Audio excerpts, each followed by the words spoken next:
Yeah, we find her, the beautiful girl we've been missing. We wanna have her kissing. We find her, now we in love. Say Gosso, the remix. DMB, Tux Bites, remix.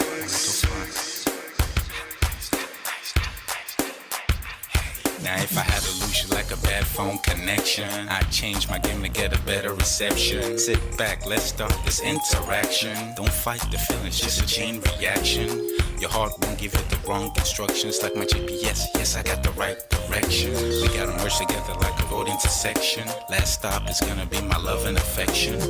I ain't like the mother dudes, they wanna call you shorty, but I'ma call you a beautiful girl. I took your picture home, my mama saw it, she's a very, very beautiful girl. I wanna put you in my video, cause you're so beautiful. You're a beautiful girl. So when you hear us on your radio, turn up your stereo. It's beautiful girl. Gotta find a shorty, what's worth of a lady. It's nice but maybe doesn't look like 40. It's taking a little time. I wasn't seeing no signs, any traces of my baby. Who's gonna be my baby? But I thought I'm gonna take my time. Within took a long fine eye. I saw a shorty passing by. She's got this very pretty smile. It was right at the bus station. I tried to make a conversation, holding her arms, feeling so charmed. I felt the sensation. It's been a while that I've been trying to find a beautiful girl. Now I realize I found me a beautiful girl. She's a model, she's so fine. I just wanna take it by. Beautiful girl, sparkling eyes, a killing eye. I found me a beautiful girl. My wish came true when I saw you, girl. God must have blessed me with your beauty, girl. Looking so right from your head to your toe. Shaped like a coke bottle with a smile of a queen. My queen to be, you my destiny.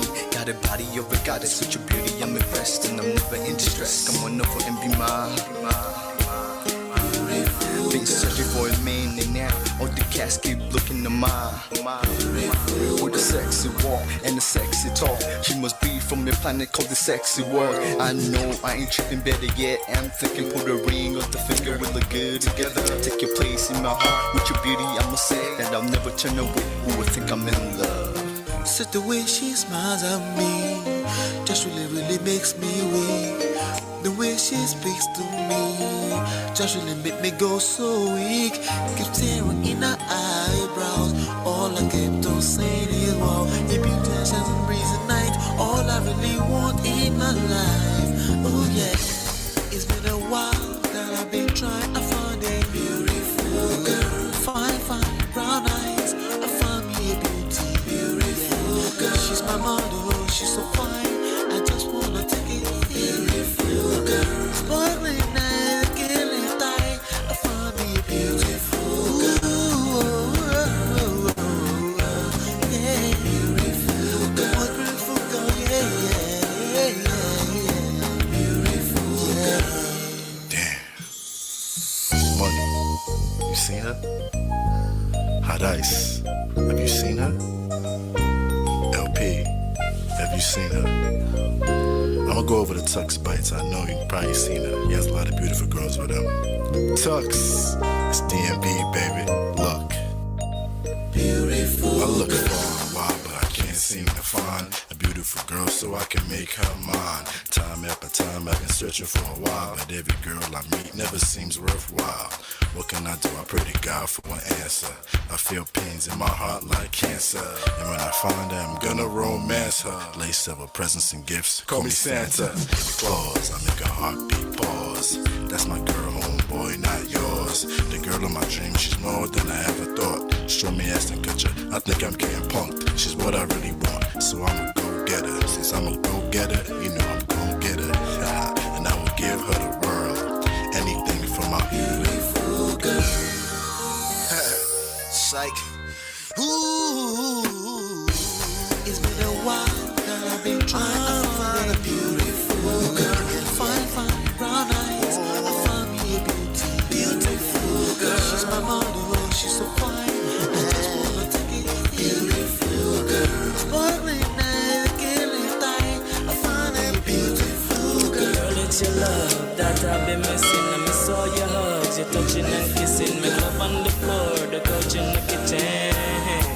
one love enough. We done enough.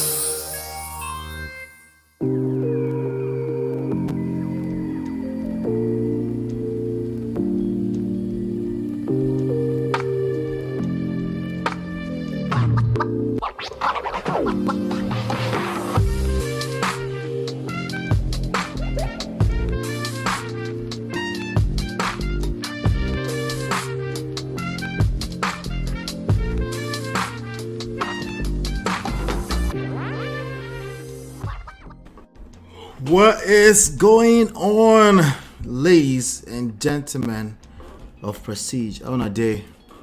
What's going on? What's going on? Welcome back. Interesting. Let me see. I think this thing might actually be my. Let's see. Can you guys hear me? If you can hear me loud and clear, let me know. I'm watching the monitors right now. If you can hear me loud and clear, just let me know so we can get started. We have a very interesting conversation to have. Welcome back for the second time today, by the way. Let me just check. Wait a second. Oh, it sounds good over here. For some reason, the browser is acting up over here. Awesome. Good. Isabel, how you doing? What's going on? Good to see you. Hello, Prestige family. Chiye. No, don't they dance, eh? D-Love, hello. Welcome back. Do me a favor. As you're coming in, hit that like button. Share and subscribe. Okay, let's ping everyone into the room. We do have a special guest. We have a very important conversation today. How to treat a man so he never leaves. Let me see here. Yep. All right, so we look good. We're looking good. This is Man of Prestige. My name is Ola. I'm coming to you live from my Empire Pro Studios. Over here we talk about relationships from a power standpoint. Self-social, emotional, social, self-social, emotional, social, intelligence, seduction, attraction. Those are the kind of things we cover here. So, yes, we talk about relationships. If we have time, we talk about marriage. But I believe none of those things matter if you don't master what we talk about here first. If you're not yet a part of the notification gang, you can join us over at lolaandola.com/WhatsApp. And if that doesn't work, you can also send a WhatsApp text message to +1 732 305 8577. That's a US country code. If you have not done so, you can get the book for free, Get My Marriage Back. It's available at loveandprestige.com. Okay.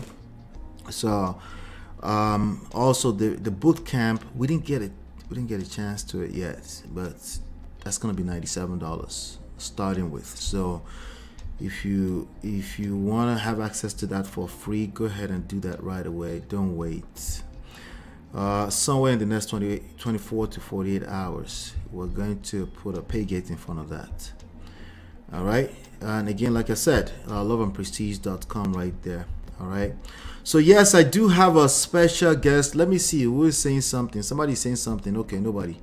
All right, let's get into the conversation. I know you guys are excited about the conversation. I'm going to go ahead and turn off the background music for today because it's a conversation. Okay. All right. Without any further ado, I have my personal person here. I have Marcus here. Marcus, you look good on that yellow. Maybe I should leave that yellow alone. Can you hear me? Check with me. Yes, I can hear you. All right. Awesome. Let me make sure. Okay. The music should be off by now. Some of my monitor is acting up. I like that yellow. We look good on that yellow, Markins. I'm not sure what you mean by the yellow, but if I look good, then that's what matters. all right. Either way, it's good. Well, let me introduce you properly. Some of you remember Bola was here. My cousin, she was here. We had a great, fantastic conversation. Markins is my in-law. Okay, he's my in-law of how many years now? God knows. We were just talking about that. 18, 19, 20, 21 years, something like that. But Markinson's here. Anytime we get together, we have a chance to get together for family and stuff like that, it's always some sort of argument, even if it's just mild. But it's some sort of argument is involved. But Marcus is a guy that I respect a lot, and he's had his fair share of experience when it comes to dating, relationship, marriage, even with respect to modern times. Not exactly, but yes, it's still involved in this conversation. And that's what I like the most about this, because a lot of people were like, you've been out of the game. What do you know? Like, yeah, we're paying attention. We probably know more than you. Let's focus on your results. Your results, you don't like it, right? All right, good. Maybe you should start listening. But yeah, Marcus Ordina, what's going on, my brother? Good to have you here, man. What's up, my brother? Appreciate all of the wonderful words. I appreciate you also for all the things that you are doing in this space and the way that you continue to push forward and represent for human beings in general, men in prestige. There's a lot I can say about the direction that you go. So I have a lot of respect for you too, and how you take things by the horns and you move it forward. So happy to be here. Thanks for having me. Yes, sir. My guy. Let me make sure I'm facing the right direction there. All right, good. So, yeah, awesome. This is going to be a good conversation. We have about 5 main topics to cover. There was the one that, you made a comment on last week, and I was like, whoa, pardon my manners. I was supposed to bring you on right after Bola. That was what I was supposed to do. But then, we got lost in the sauce of things. But, I always trust that the right timing will come. And then, and it seems like this is it. Shout out to Melly Monaco for instigating and triggering this. I was like, I saw that comment. I was like, we have to talk about this, because it's very seldomly that I see somebody leave a comment like that. Usually everybody is facing one direction and then they're wondering why they're creating the same results. Yeah. Right. So when I saw that, I was like, so now, funny enough, last night I was on a panel with one of my guys on YouTube. His name is Sahil. And there was about 5 different conversations that came up. And I was like, you know what? It'll be good to, because you told me something. You said something when I was getting off the phone with you last week. You said, well, we got to find something we disagree with. Right? Interesting. Right? We were in agreement on this point. Right. So, so the way we're going to do today is that I did find something that potentially we might disagree with, Okay. And, but I'll play the question. We're going to be using the videos within the fair use guidelines.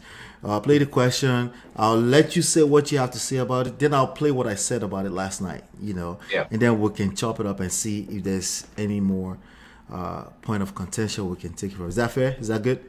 That is good. I just want to say too, I don't know how many people actually know who Melly Monaco is, who follows your site, but I remember when I first started, she first started popping up on my YouTube. I was like, who?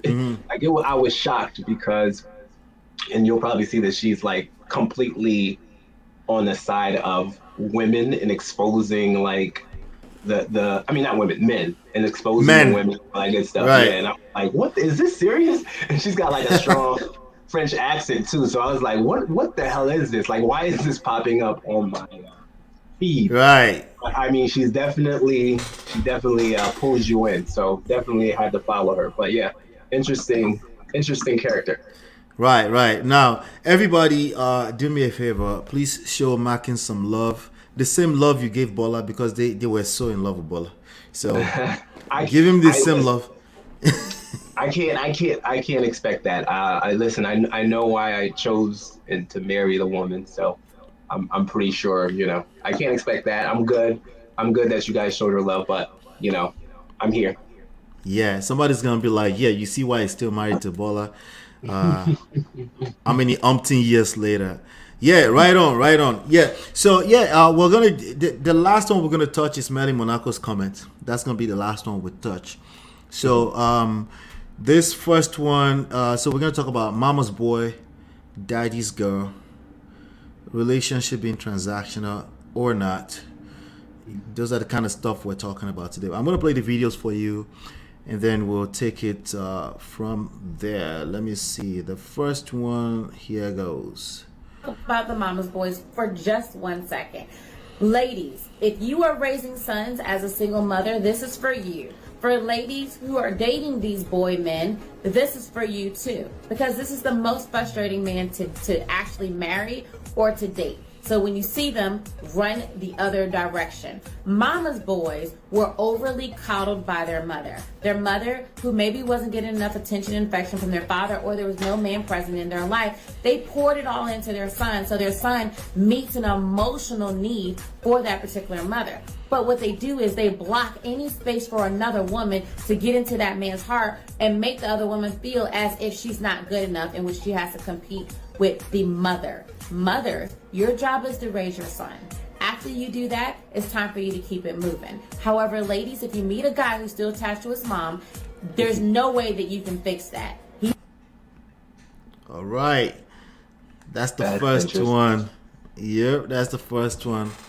What are your thoughts around that? Mama's boy, is that a thing for you?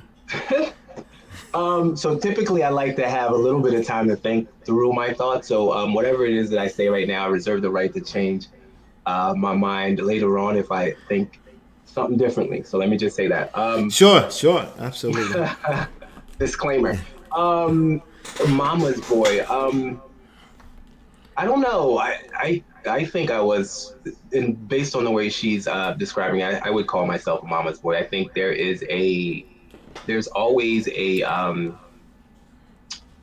affinity. Like I think for me, there was always between myself and my wife Bola, there was always kind of figuring out how to balance the way that I showed attention.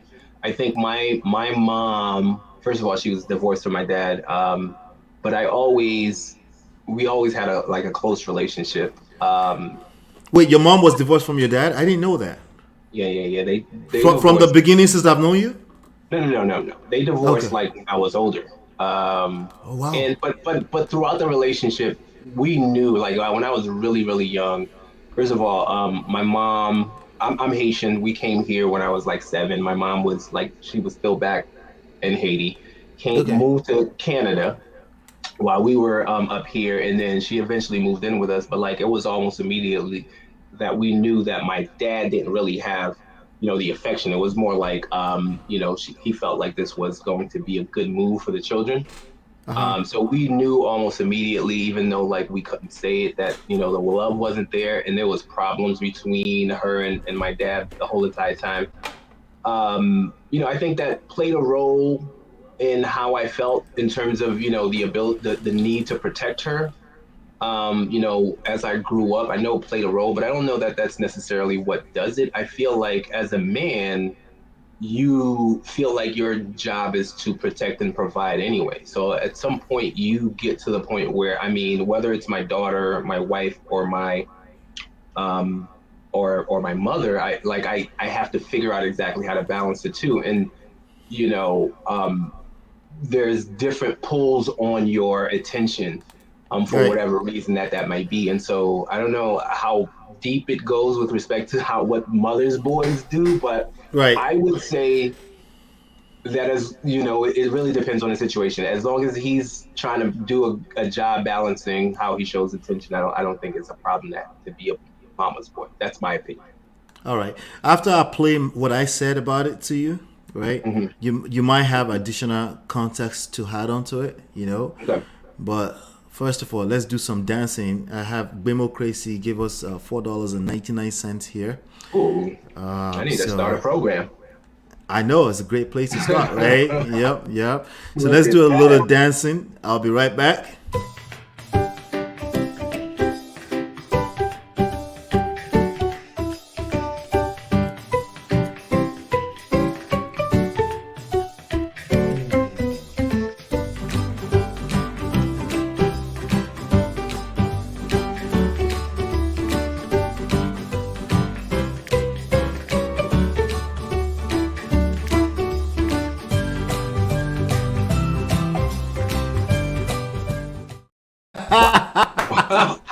Wow, that's hilarious.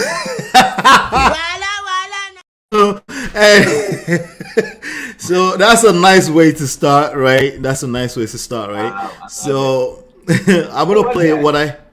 That's Portable. Do you follow Nigerian artists, Afrobeat Only artists? not the lesser known ones. Okay, Burna Boy, Yeah. Whiskey, Davido. Okay, well, this one is more I know all of Don indigenous. Jazzy's artists. Okay, all of Don Jazz artists. Okay, all right, cool. Yep. So every time they give us a little donation, we have to booty clap a little bit. You okay with that? So let me play what I said, and then you might have something to say about that. Let's see. Back here, real quick. There you go.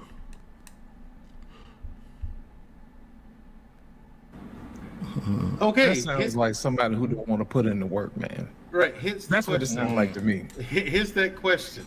Okay, she's painted, being a mama's boy in a very negative light. So man of prestige. I know you come from a different culture, a continent full of culture, rich in it. So give us your point of view on the video and on the question as well. Is a mama's boy, Yeah. Let me first of all say shout out to Sahil and shout out to the panel and everybody in the chat. I think what she's saying is a very subjective thing, right? It sounds like I need her to tell me the rest of the story. It sounds too personal, you know. Yeah, that's my saying. Like, tell me the rest of the story. Because again, when you say somebody is a mama's boy, right? Somebody may observe that it's a mama's boy. Somebody may look at it and say, "Hey, I like the fact that he has a relationship with his mother." And everybody may be coming from a different background. I've seen people literally say, I don't want to be with him if he still has a mother alive. Now, obviously, that's an extreme, but some people do say that. So that's the other extreme. The other extreme is that, I need to see a relationship with his mother, right? So it's too subjective. I can tell you that mama's boy is a real thing, right? If a man does not understand leaving to cleave, then that's going to be a problem in a marriage. If he doesn't understand that he needs to be a man and he has to run to mama for everything, that's going to create problems. But in the same token, if he doesn't have any relationship with his mother, that can also spell out to be problems. So as usual, the ideal situation is somewhere in between, where you're able to manage all of these different energies, all these different relationships, with respect to a marriage, because marriage is nobody's mate. So that's basically your life. You're living there and you're trying to build life with that person. So everything has to be with respect to that, right? Without making mama feel like she's now some kind of underdog, or she's no longer needed or anything like that. And being able to manage the energy between your wife and your mother is another dynamic that it takes skills. In fact, sometimes you have to fall on your face, be in a messy mud first, before you realize that there's something you need to learn with regards to that dynamic. But I think social media, as usual, it's 2023, they all need to be careful with all these talking points. Mama's boy is now a curse word, but it's subjective. You gotta be careful when you listen to this stuff and ask people to tell you the rest of the story when they're saying these things. There's a reason why they can relate to what they're saying. Have them give you the context before you mix it up with your own stuff and say this is the absolute truth. Someone can look at me. I have a good relationship with my mother. Someone can look at me and say I'm a mama's boy without knowing me well enough, right? And some people will look at me and then compare me to my brother. I have a younger brother who is 3 years behind me. He might seem a lot closer to my mother than myself. But if you don't see all of that and you're making all of this conclusion, gentlemen especially, we need to slow down on the conclusions and the assumptions. All right. I think that was well said. I want to add that I don't know any true mama's boys, or I don't know it in a way that to me would make it necessarily problematic. You know what I mean?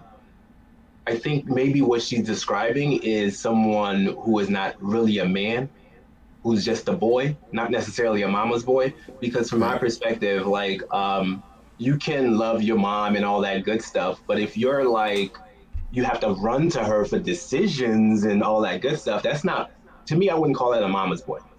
I Right. would call that a person who's just a boy. You know what That's I a mean? boy. That's just a boy. That's not a mama's boy from my perspective. The way that I'm thinking about it is somebody who loves their mom. But if you're gonna call a mama's boy someone who loves their mom, is trying to figure out how to balance the relationship with their mom, trying to cater to their mom, Right. the same as someone who can't make decisions, that's not the same thing. That person cannot have a mom and still be that weak, and not be Right. able to make decisions on their own. So I think that's the whole story needs to be told, as you said. Right. Right. It seems to me that that's what a lot of young ladies today are calling mama's boy. You and I will call mama's boy, like you call me a mama's boy, like okay. We're not taking an offense to that. Like that might even be a compliment, right? We might not realize their meaning. They're trying to, like, a young man who is dating a young lady say, "You're a mama's boy." Like that may not be a compliment necessary. She might be trying to insinuate that you can't make this. You're not a man. Yeah. You know. Yeah. So and that's why it's very important to. Somebody kept saying in the chat yesterday on that show that check the source. Like, why are they saying that? I feel like that's what that person is saying. Mr. and Mrs. She said. One of them was saying, check the source. Why is that person saying what they say? So that we can. And a lot of these conversations, they don't care about the whys. As long as it sounds like they can relate and it sounds good to make them feel better, they just run with it. Yeah. Let's move on to the next one. The next one is quite similar. The next one is quite similar. Let's see here. Yep, let's do it. I love it when the boys ask questions too. Taking on a daddy's girl is actually a benefit for any man. The reason being that a daddy's girl has developed a healthy relationship with men. Men signal safety, protection, and provision. So she has been built from within to love and respect men more naturally.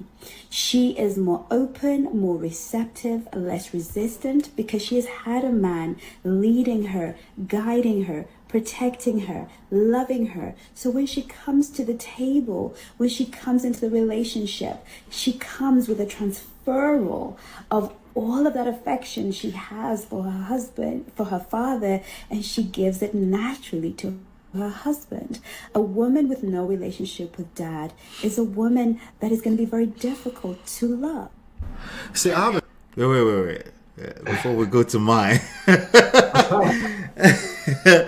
I want to know what you think about that. Daddy's girl. It's gracious greatness. Shout out to you, brother. He said some ladies are known as daddy's princess. So isn't it considered a term of endearment? All right, we shall see. I'm tired of these generalizations and this experts. The F. Just Jay, that don't mean all that for me. Shut up. She said shut up. All right, so you might be hearing a little, I hope it's okay, a little echo, but I hope you guys can, I think you guys can hear us perfectly fine. That's why I turned off the music. We should be good. All right, so what do you think about that? Daddy's girl, what she said? I think it's interesting because you got first of all, you got two girls, right? I got one little baby girl, right? Yeah, right. two So daughters. you might be able to relate a little bit here. I can't on. Okay, so let me just start this way. I think it's kind of interesting because I think of it a little bit differently because now it's coming in from the the woman side, which is like, you would think that I should be equal in the way that I look at it, but it also might be that it's also slightly different too. I don't know. The first thing is, I don't have much experience with that. Like, this is one of those stories where the person I've been in a real relationship with when I'm meeting fathers has been one person. I only know that relationship that way. Right. other relationships I have had when I was much younger, I would not even try to meet any fathers. So that's number one. Number two is, I mean, there is a level of, daddy's girl. I think in Bola, she was the only daughter, so I think there's that. But it's never Exactly. been an issue for me. I mean, there are times when things can get, probably extreme. Like when you talk about mama's boy, for example, like if we lived close, like I'm in Maryland, her parents live in Jersey.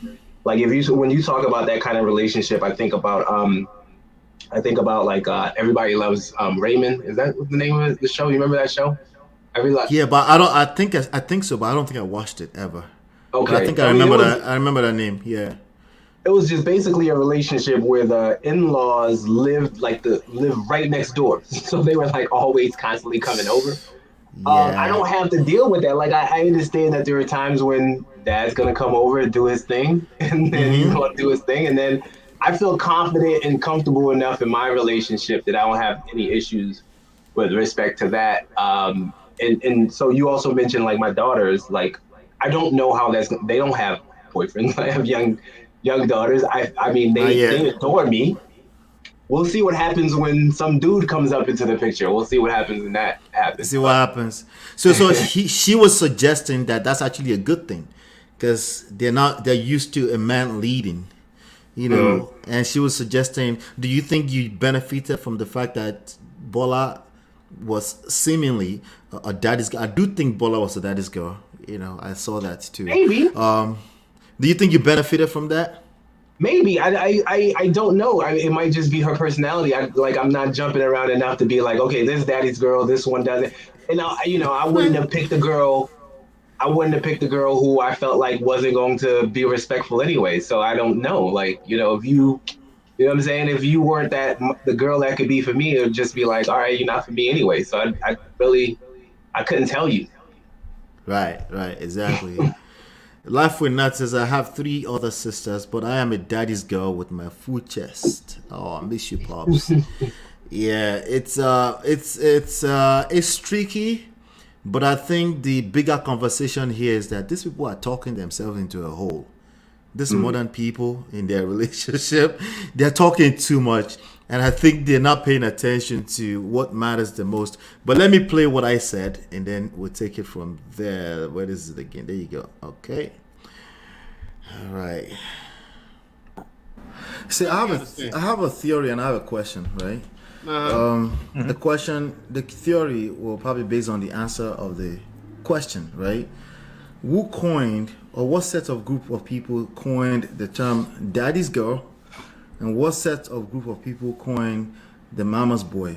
What types of people in general uses the phrase mama's boy or daddy's girl? Because we need to know what they mean, right? What they mean is what we need to be talking about, not the dictionary meaning. Because somebody's looking at the dictionary and say, what is daddy? What is girl? That's not what this conversation is about. It's about how it's used. How is it normally used? Daddy's girl. In what context is it normally used? When you say somebody say daddy's girl, right? Is that usually a compliment or otherwise, right? When you say somebody's the mama's boy, is that usually a compliment? I doubt that, So if it's not a compliment, what was the point of contention? That's what we need to be talking about, right? And I think we've kind of said it. We're talking about somebody that has dependency issues, somebody who does not know, a man who does not know how to get out from that covering and start creating covering for other people, right? That's problematic in our society today, right? If you're talking about daddy's girl, right, that can also carry negative connotation, but my question would be more towards that, because I haven't seen it being used that much in the same respect that they use mama's boy. When you say somebody is daddy's girl, it's not necessarily a compliment, but it's more like, are you a daddy's girl? That means you have good relationship with your father. It's not usually used as such a big negative thing like you would have a mama's boy, So that would be a big old question that I have, particularly to the daddy's girl part, because I don't see it being used quite a lot in this kind of conversations. The mama's boy carries a negative. Why would anybody wants to be mama's boy? There's nothing good about that from the way I've seen it being used. And I don't know why anybody will attempt to justify it, because I don't think any man wants to be mama's boy either. It's just weird. All right, another angle entirely. What do you think about that angle? I mean, I completely agree. I think, first of all, I think the people who are talking potentially are doing it to be like very like polar. Like they want to get attention, right? Like we're talking about it because they did something. Like if they were middle of the road, they'd be like, all right, well, I completely agree. Like you got to be extreme for people to be like agree or disagree. So that's number one. Number two, I think that I think with respect to you know, how men and women are like labeled. I mean, it's always now I'm about to be extreme myself, but I'm about to say it's always go for it. It's always putting the burden on the man, and you know, I guess I can understand the reason for that. As long as you're willing to follow that whole thing down, like if you're going to be traditional, if the man has all the burden, you're willing to be like your traditional housewife as well. But I think they put the burden on the man. It's always bad if he's doing something in a certain way. Whereas a woman, like I think women are given much more leeway to be, you know, sweet, soft, innocent, you know, flawed, whatever. But if a man is a certain way, then it's, you know, it's a problem. I think that's also different. So that's why you can have a daddy's girl be given a good connotation and a mama's boy not. Yeah, because it's very important. Like again, like we said earlier, like you call me mama's boy out of nowhere. If there's nothing happening, there was no issues, I'm like, okay, I'm not. But there's certain people that will say, like, why are you calling me a mama's boy? Let's say you're in a relationship with your girl and there's an argument going on and she out of nowhere said, that's why I knew it. Something was wrong with you, you damn mama's boy. That the way that's used is like, whoa, what do you mean mama's boy? Like, I would like, of course I have a relationship with my mom, but what do you mean, right? Then you start to, but we've heard it enough that, yeah, especially when somebody say if he still has a mama, I don't want to be with him. Like if people start thinking extremes like that. That's crazy. If somebody is, I've never heard anybody say that kind of. That's crazy. Well, you know the monster in-law concept, right? The crazy mother-in-law. A lot of women are traumatized by the experience of the bad experience with the mother-in-law, right? Yeah. Some of them, their mothers are traumatized, and that trauma has been passed down to them, and they are determined to build guards around themselves against a mother-in-law, of some sort, you know, and that has a way of actually creating the wrong experience because you're building guards around yourself. It sounds good on paper, like you should protect yourself, but that's not how that's going to play out. I think that we should stay here for a little bit because I think that does happen. And I would say that it's probably more so in our communities, and by our I mean like Nigerian, Haitian, like the, you know, African communities where this stuff kind of does go left. And I could see why, you know, African Haitian woman would say something like that. And I think the reason that happens is not because they're mama's boys, but because they have very little respect for their woman. Like if you're dealing with a man that has no respect for the woman, he could care less about trying to appease you and make sure you're good. Like he couldn't care less about it. Exactly. So I don't think it's because they're mama's boys that's happening. It's because you got a man who doesn't give a shit about you. That's really what's happening right there. So you need to figure out the difference between the two. Absolutely. Yeah. Welcome, Chidima. I see you. Kathy says, so being a mama's boy is seen as bad because men are seen as protectors. We should be able to make their own decisions, while women are seen to follow the lead of a man and being protected. Yeah, pretty much. That's kind of what I was alluding to there, too. Yeah, that's Yeah. the gist right there. And then Yvette says, "Hey Yvette says I've never heard anyone say if the mother is alive or he or she is not interested in the relationship." Wow, yeah, they're crazy on the internet. They are saying that. Yvette Williams is Williams. She's probably American. I think Yvette is Kenya, right? Yvette, tell us in the chat. I think she's Kenya, Uganda, something like that. Sometimes ego creates a power struggle. Absolutely, yeah. Toby and Tribe say it helps when a woman has grown up around a healthy masculine figure. It sets the ground for her of what to expect when she's older. Yeah. What do you think about that? I would assume so. Ultimately, I think a woman decides what man she is going to pick, and the man she picks decides whether or not he's going to be treated in the way that he wants to be treated. Yay! That's all it is. Like if she decides to pick a man who is not worth her in terms of like stature, then she can treat him bad and he's going to accept it. If she decides to accept a man who is of a certain stature and is like, this is who I'm going to be, then he's not going to accept that kind of treatment. And it's going to be like, all right, now next, And so when you know what kind of man you want, ultimately, I don't know if it's because you have a father at home or not. It's basically like, what kind of man do you want? And that man's going to decide what he wants. Yep. Yvette says, born in the Caribbean, whoop, whoop, right? Grew up in the USA from age 15 years old. Awesome, okay. Yvette. Now I know. Who is the person that's Kenyan? I'm always mixing you, Yvette, with somebody. Like, Yvette, you need to call in one of these days. I guess I don't relate to anything since I'm American. What? No. No, this dynamic plays out everywhere. The mother-in-law thing, especially if you tend to be traditional in general. If you tend to be traditional, people are going to intrude. Family members.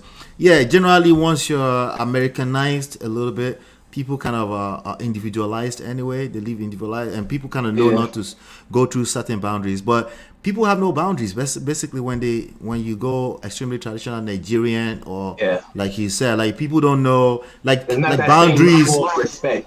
Boundaries is a strange language to them. Like it's like, wait, I can't come to my son's house. Like, dude, your son is a grown man. Like, what do you mean, right? And the son's like, what do you mean? It's like everybody's like, what do you mean, right? Confusion, right? But yeah, it's getting better, dude. That's why we're having this conversation. Let's see. I have seen full-on fights between mothers and son's mother. There you go. I knew it. I knew it. Also, just because the man has a toxic mama. What's up? You want to talk about that? Oh, I'm seeing who it's coming from, so I wanted to just say. So this is so I want to. That's okay. So let me take that back because she's making a good point. I think it really depends on. I would say I'm a label it level of maturity in the group of people that's dealing with this. I think in certain segments of the population, certain class, I'm going to say, I'm trying to choose my words carefully. Wisely. Exactly. A certain class of people, you will definitely see that happen as well. But within the Caribbean, African is not necessarily class, it's just culture. You understand what I'm saying? Like see what she said. but she's on point though. It's a good point to still pull back on and say, listen, because I try to tell people all the time, listen, these experiences at the core, they're the same across the board. How it plays out, obviously, from culture to culture, from places to places, is quite different, But it's good that she said that we can pull out. But she's right. She's pull our legs. Yeah. All right. Let's do this. Let me see. Let me go on. I think we've played this one. Let's go on and do this one right here. This one is about. Yeah, this one is going to be interesting. Let's do it. Let's do it. Let's do it. Controversial, but it's going to help you elevate your dating and your relationship. So I'm going to go ahead and say it. All relationships are transactional. And if that makes you squirm and that makes you feel some type of way, you're either a man or you don't understand what the term transaction means. A transaction is just an exchange. And while that term has typically been associated with a monetary exchange, that's not all it means. We're in a constant state of transacting with one another, right? We do it through friendship. We do it through love, time, our physical bodies. That being said, we are all self-interested parties. That means we're trying to get the best deal possible. So we are in a constant state of bargaining, and that is either conscious or subconscious. Men do this at the highest level. They're trying to pay the lowest amount to get the most benefit, you being the most benefit. So sometimes they're going to push the boundaries to see if they could lower the price for the item. They do this by being disrespectful. They do this by being inconsistent, right? They just change it up to see how you're going to respond. The reason your response is so important is because it establishes a new baseline for what the price is to get access to you. So I need you to keep your standards high and keep the baseline of what it costs to get access to you even higher. Thank you. Let's talk about this. Like she got a nose job. Wow. Listen, she's trying to raise her prices. She's trying to set up our standards. Made in the factory. So I think there's a lot of, this is the thing I have with a lot of these people, man. And like, you know, I've since, you know, when I first heard Kevin Samuels, I was like, I immediately started to say he's wrong. But I think the issue with all of these things, and we've been saying it before, is just like, they're just extreme. Like, and I think there is definitely a lot of truth to this, the transaction part of it, but it's not complete, right? Because first of all, she said all relationships, like, I'm assuming she means like, you know, just like platonic friends relationships, and also you know, like romantic relationships as well. Let's just say it's personal, but continue. Yeah, I mean, I think my relationship with my parents is not transactional, right? And so therefore that introduces the idea that it could just be true love. Like, there are people who actually truly, like, I would give my left arm. You know, I'm not looking for anything back in return. You know what I'm saying? And so the issue is that she either hasn't found that herself, or she just, you know what I'm saying? Exactly.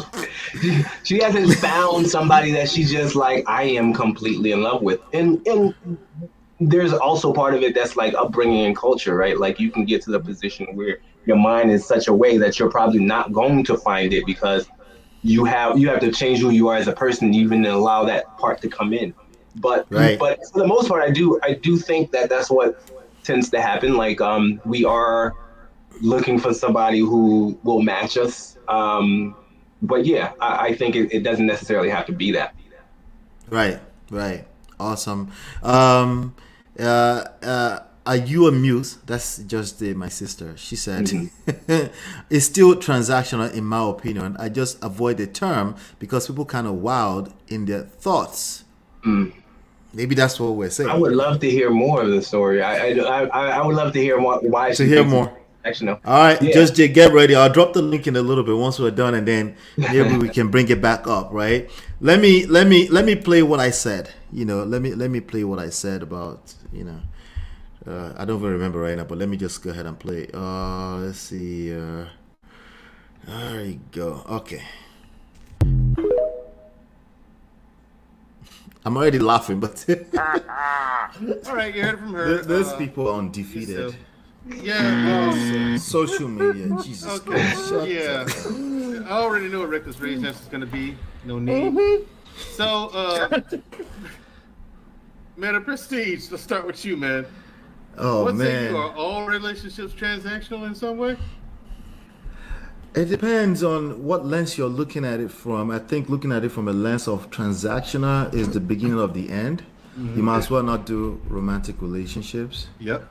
It's not worth it. Save yourself. You deserve soft life all by yourself. Buy a dog, a cat, whatever you gotta do, right? Hey, Lord.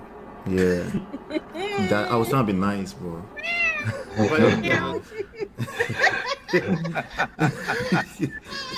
It's not worth it, right? What we see in what we see in a lot of these conversations is the endless competition with each other, man. So we bring in all kind of terminologies to justify it. You know, we use the Bible, we use anything we can find to justify the BS, man. The idea of a romantic relationship, the last thing on your mind is transactions. Right. For me, anyway, that's not on my, not even on my radar. Right. You fantasize about this idea with this person. You love them. They're in love with you, and you stay with them happily ever after. Yes, Hollywood. Yes, that's basically what it was, and what it still is, based off of the resentments that I'm hearing in these streets. So I'm looking at it right now. I'm like, okay, let's look for a way to make ourselves feel better. You know, let's say transaction. Let's look for a way to say, hey, make me feel safer. I'm not taking the shorter end of the stick. Let's hold them accountable on all sides, right? Let's call it something that will make us feel better. But in reality, that's not really what you want. What you wanted is for someone to just give and give and give to you, and then in looking for that, you give and give and give, and you try to pour from empty cups too, and that doesn't work, right? So I get it. We're trying to bring everything down to exact science, so we call it things like transactional. It's never an exact science. It's I don't care how much of a data scientist you are. This is not exact science. It's not gonna happen. Save yourself, okay? You're gonna fall in love with a person. It's gonna make absolutely no sense on paper. It's gonna make sense from an emotional standpoint because you're in love with this person, or an idea of a person who is duty, responsibility. We can use all the terminologies if you want, right? It's an idea, right? And then when real life happens, you're gonna get tested. You're gonna start to feel like they're not giving as much as you're giving to them. Who is measuring what against what? Right? What is the benchmark? What is the baseline? The other person feels like they've been giving so much to you. You feel like you've been giving so much. It's your word against mine. So in this space of crisis, it should be transactional. I don't care what you say is transactional. No, you're in crisis. You need to talk to someone, right? So they can help you unpack what is going on. And it's never been equal. It will never be equal. It can feel equal. That's in that space of you're in love, right? It will never be equal because somebody right on the outside of that situation, that context, will look at you and may say like, why are you accepting that from him? Or why are you accepting that from her? You should never accept. They know nothing about your relationship or what values you get at an emotional level, right? If it's significance, if it's security, if it's contribution, whatever theory of basic human needs you want to talk about, right? They don't know what you get from it, but they're going to judge from the outside and say, you're being a simp or you're being a pick-me, right? Why? Because we're actively obsessed with trying to bring this down to exact science. It will never happen. That's where the is transactional thing comes from, okay? At the end of the day, it is true. In reality, you're getting something from a person, a sense of something at an emotional level, maybe significance, maybe it's not something tangible, right? Maybe you feel different tomorrow. Today you feel like she's the best person in my life. Tomorrow you feel like, nah, she could step it up because you listen to a lame dude on the internet. Right? So I think when you say transactional, there's layers to it. I think if you're going into it, you're already thinking transactional. Slow down, stop. It's not going to work, right? If you're in it already and you start to think transactional, is because something is lacking. There's a void. You feel some type of way. You feel like they're not reciprocating. That's okay too. But you need to talk about it, and bringing it down to exact science, you're going to fail all the time because they probably already feel the same thing too. And now it's your word against mine. And then you as a whole man, you're arguing with a woman. That's never going to work either. You're going to lose 100% of the time. Another way they say this is give and take. and it sounds nice and sweet. I'm like, no, you're focused on the take. Mm-hmm. It's the take. Stop talking about give and take. No, it's the take. You're focused on trying to take from me. Where sow your seed, you can't reap where you don't sow, man. And if you're sowing enough time and you feel like, move on to somebody else. Stop coming up with terminologies to bring things down to. Yeah. All right. So I'm gonna play devil's advocate here. All right, let's do it. Let's do it. I love it. Because she specifically said it wasn't necessarily about finance, right? So what she's talking about is transaction. You give, I get. When you talked about, for example, somebody's looking at you and saying, okay, this guy's a simp, whatever the case may be. You said you don't know what she's giving me in return, and I think that's necessarily the case, right? Like if you have a dog, like dogs, for the most part, like they can't do shit for you, right? Kids, babies can't do shit for you, but there is something that they're giving you in return. They're giving you their love. They're giving you their potential.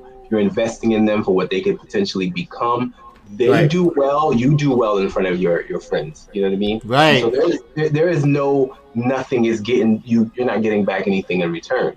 And I think this is what she's speaking to, right? Like I'm going to be honest with you. When I was choosing Bola, I wasn't going to go choose any random chick that did not match my idea of what I wanted for myself. So there was something that she had to come in and give me in order for me to be like, I'm going to be willing to do that, and vice versa. If I was like, you know what I'm saying? If I was somebody who was not providing whatever she's looking for, emotionally, stature-wise, whatever it is, you may not be able to say, here are the numbers yet, because AI is getting to that point pretty soon. Right. You know what I'm saying? But you may not be able to say, here are the things that equate to, I want this person, but there is something there. And I think that's the point that she was getting at. The reason why I disagreed was not that I don't think it's necessarily transactional in the way that I think she was trying to say it, but that I felt like you could get to the point where what you want from this person is already completely satisfied, even if she seemingly is doing nothing but being. You know what I'm saying? Just her being is enough for you. She satisfies everything that you're looking for, and therefore you're giving everything else. That doesn't mean you're not getting anything in return, though. Right. Words are powerful. Okay, words are powerful. Our outlook on life is powerful. You and I can look at the same thing from a tangible standpoint. It's exactly the same thing, but because we look at it different, it creates a different result entirely. And that's why I will continue to push against any terminology that's attempting to oversimplify romantic relationships, right? It's like rationalizing it to the extent of what they call paralysis by analysis. You're over analyzing this thing. I get it. Sometimes that's why I said on paper it doesn't really make sense to enter into a romantic relationship, because this person can literally turn around and destroy you in every sense of the word. Because somebody pulled the rug from under you and they don't want your marriage anymore 25 years later, that's gonna hurt. Not just you, but everybody, right?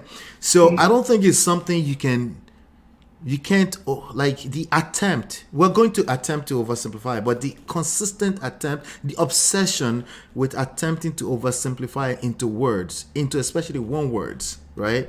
People are running out of patience. They're hurting themselves. They're running out of patience, and they're looking for a way to use one word. This is it. If it's not this, I throw it away. And what that equates to is lack of patience when it comes to dealing with each other. And then it's also they're capping. They're dealing with crisis. They don't want to say, I'm in crisis. A person I'm in love with is not reciprocating. I don't feel loved. I don't feel like they love me. I don't feel like, instead of saying it and spelling that out and having that conversation, they leave. They might leave because they have this the grass is greener on the other side syndrome, but they end up in even worse situation. And that's what I tend to smell it when people say it on paper. That's why I say it already on paper. She's correct. right? But when it's playing out, oftentimes you're already given because you are heads over heel in love with this person. You're already given, right? And then you get to a point, maybe 3 months later, you start to feel some type of way. Feelings start creeping, right? You're like, why is she not calling me yesterday? And then you start to measure and said, I called 3 times yesterday, but she called. That's transactional. That is no fun. Don't do that to yourself.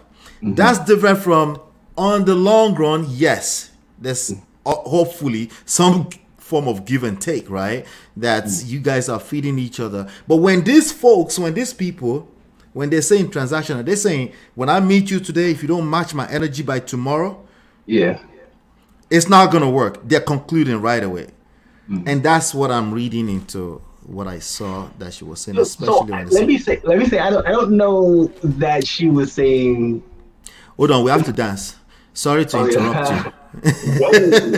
We gonna have to dance for a long time on this one. I know. We gonna have to twerk. We have to talk, but we're gonna make portable twerk for us. That's what we're gonna do. What are you drinking though? Oh, this is water. It's just water. All right, good. All right, let's dance. I got a protein shake on this one. All right, love it. All right, but we'll be right back.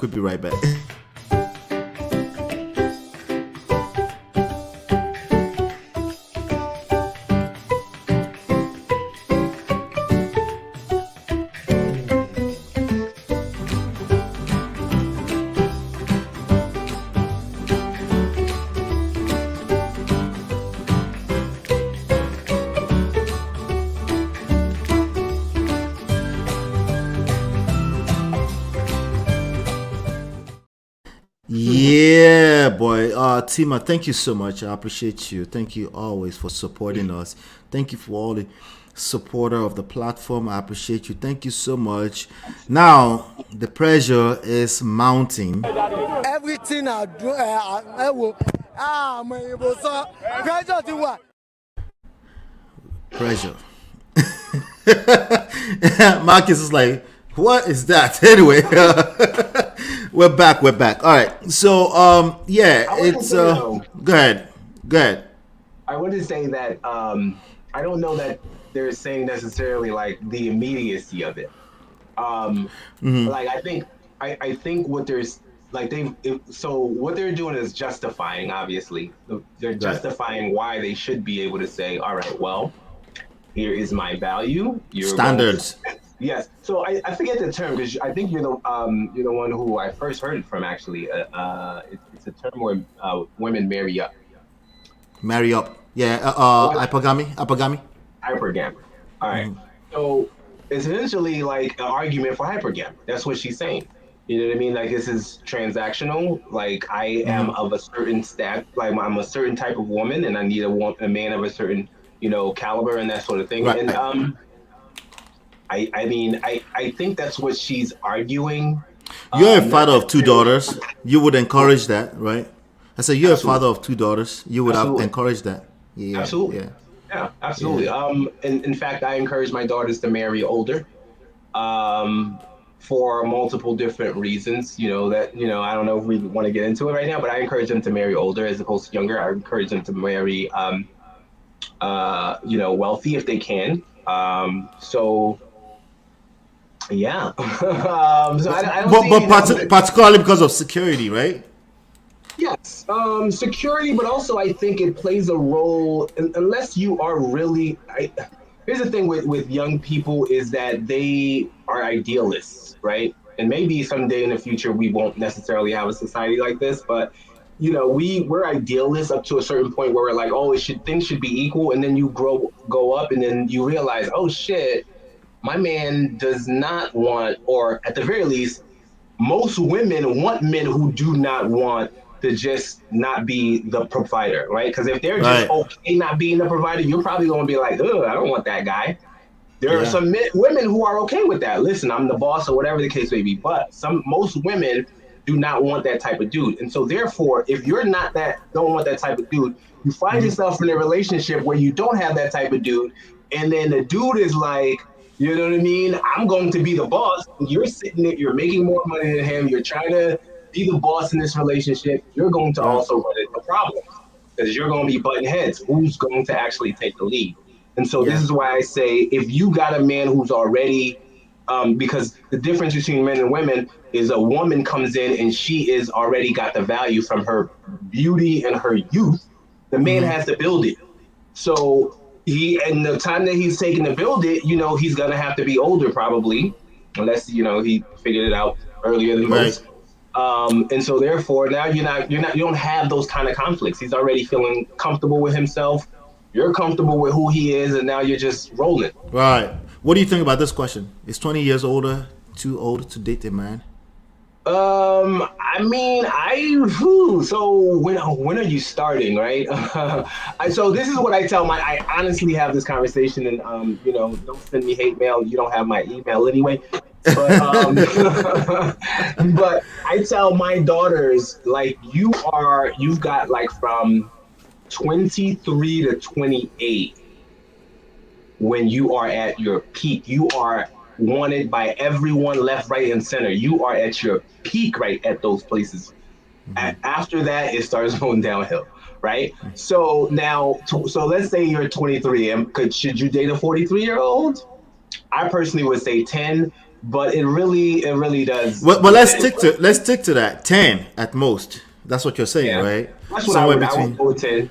I would go with 10, but it depends though. Like, I mean, if the man is right, he's he's not an asshole. He's gonna take care of you. He's truly in love with you, and you see the king in him. Meaning, like you see his potential. Because I also recommend that you don't get somebody who's completely there. Like then you're just a trophy. And so if you want to be a trophy, that's fine too. It's like, listen, I just want to be a trophy. But if you also want self-actualization, like I want to grow as well, and I want to be considered, then you want somebody who is more established, but he still needs your help. He still needs you to come in and be the support and get him there. So that's what I would recommend. And 40, if he hasn't made it by, like, well, I can't say that. I'm 40. I'm not where I want to be.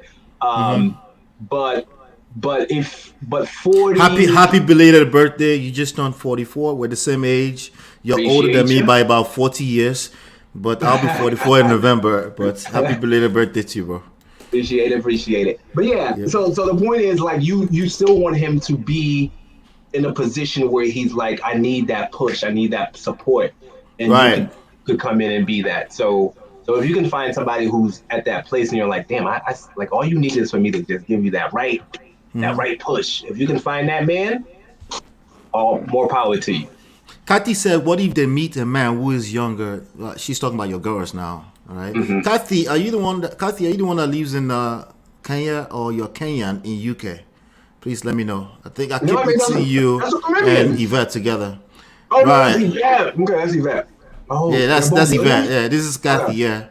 What if they meet a man who's younger but is good for them? Good for them is so. Like, what does that mean, right? Yeah, like not even that. It's kind of like, even if they really love you right now, they're young, and also we got to figure out what we're talking about at what age, right? So if you're 43 as a woman, exactly, and somebody who's 30 something, then okay, I'm fine with it. I wouldn't. I am not encouraging my daughters to marry at 43. Like I said, their peak, power and their sexual beauty is in their 20s. So in their 20s, you marry somebody who's younger, also 20. He's got so much growing to do. Like, the idea that he's good for you at this point is just like, it's fantasy. This is not to say that it can't happen. I mean, I've been with my wife since she was 17, I was 19, but I said, yeah. But you can improve on the model. I mean, I see lessons learned. Yeah, I that's the part where I would disagree with you, because I think men also should be looking at that same age gap, right? We're not talking to people in their 40s when we're saying this. We're talking to younger folks who might think they have the rest of the time. No, you don't. When you're 23, 28, you should, any relationship you're getting into should also be considered for potential lifetime partner. Because a lot of these people in this space, when they're talking about this, they also encourage men to just hang around and do nothing until 35. And there's only one thing that's going to happen between then and 35. You're going to garner a lot of experience, potentially get your heart broken by a few women, and start looking at women funny because you thought you could just play around, or you thought 10 years was nothing. 10 years is a lot, but it's still nothing. Depends on how you're looking at it, right? So that's me personally. I like the idea of she'll be older than you. You know, I like that, but I think it's more so coming from traditional perspectives. You know, I do think that men do have growing up to do. I don't think you waiting till 35 stops that. I think if you're starting to get married at 50, you're starting at ground zero like the rest of us, including you that you was 19, right? I think there's some things that they could pick up along the way, some wisdom, just that they're getting older. But I think they can also potentially pick up heartbreaks along the way. And I think there's just so much that happens in our lives that I don't think anybody should be playing around with time in general, just time in general. So let me just say, okay, so if I were, so I also have a son, and I would definitely encourage him to wait. Now, why? Not necessarily so he can go and sow his royal oats, but so he can establish himself, and then he could present himself as a man. I think he should be able to take care of his family. He should be able to be like, you know what? If you want to go do whatever you want to do, wife, go do whatever you want to do, wife. I'm going to provide that for you. Or if you know whatever. And so that's the biggest reason. But I think there's two things I want to say with respect to that. Like what you just said. Like you're right. It doesn't matter what age you start to get in the relationship, because the relationship itself is what you have to grow in. Doesn't matter how much experience you've had outside of that. But I want to say that it doesn't matter if you like to the idea that if you've gotten your heart broken, you're going to look at women in a different way, is only if the woman that you are wanting doesn't want you. Like if that woman, like if you now, and I think this happens a lot of times, you know, there's men who are like, I cannot get this type of woman that I actually want in my life because either I don't have the game, I'm not that kind of a guy, or I don't have the money. And now they've gotten to the point where they do, and it's like, now I'm going to go after the woman I actually wanted. Right. Now that woman who they actually wanted can then say, oh, you know, I see you as somebody who has potential and you want me, let's get together. And so I don't think it's necessarily an issue that they have had experiences. They probably are out there smashing things that they don't necessarily really want. You did say 23, 28. I'll say for men, right? Because I agree with the idea that slightly older, because women also enjoy the idea that they can look up to their husband, right? In every respect, right?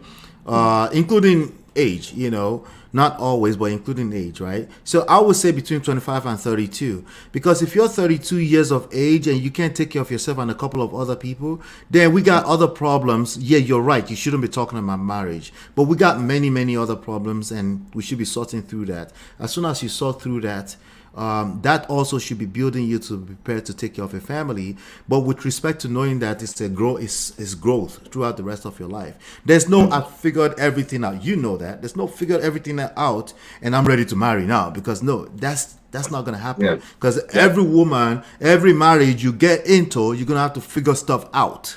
You know? Yeah, so it's not about because they're smarter within the relationship. I think it's more about establishing yourself so that you're a confident man. Like if you can get whatever woman you want because you feel confident about yourself and what you've done. That's what that's why I would advise my son to do that.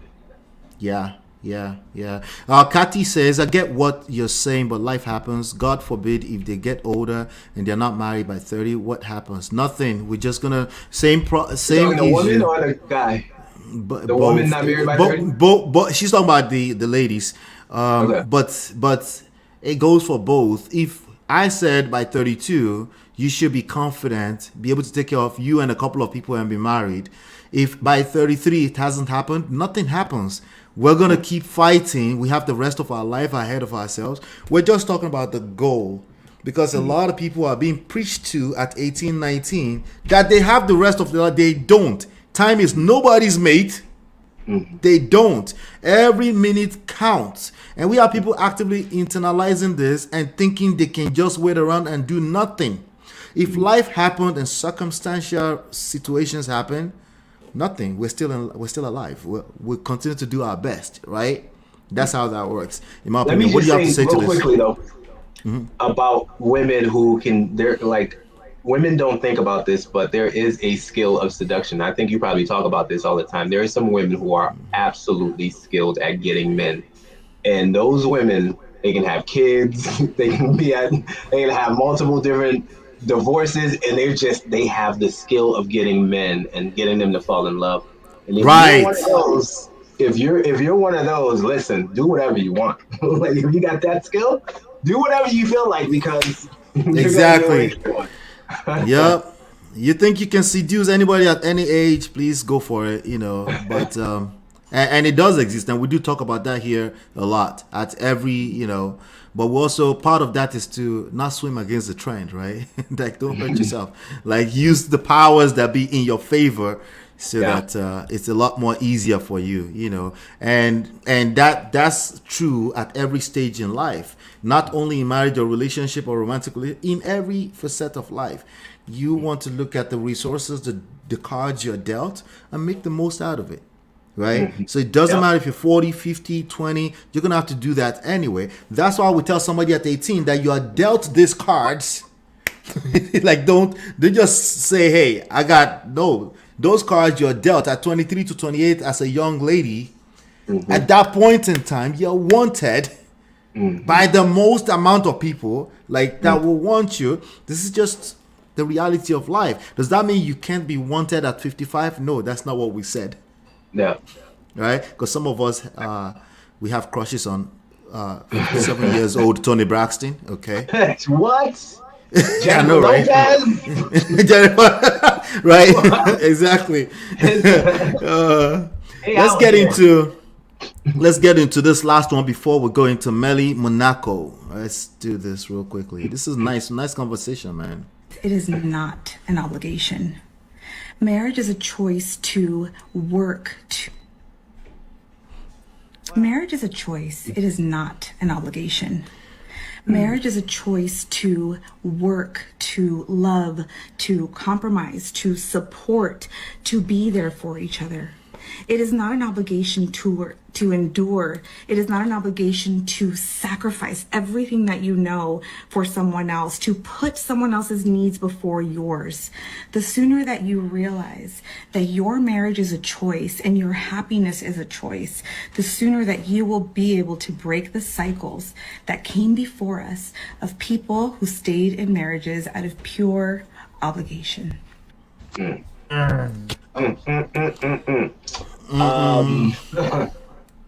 I mean, and everything that she said makes sense in terms of the operative word, pure obligation, right?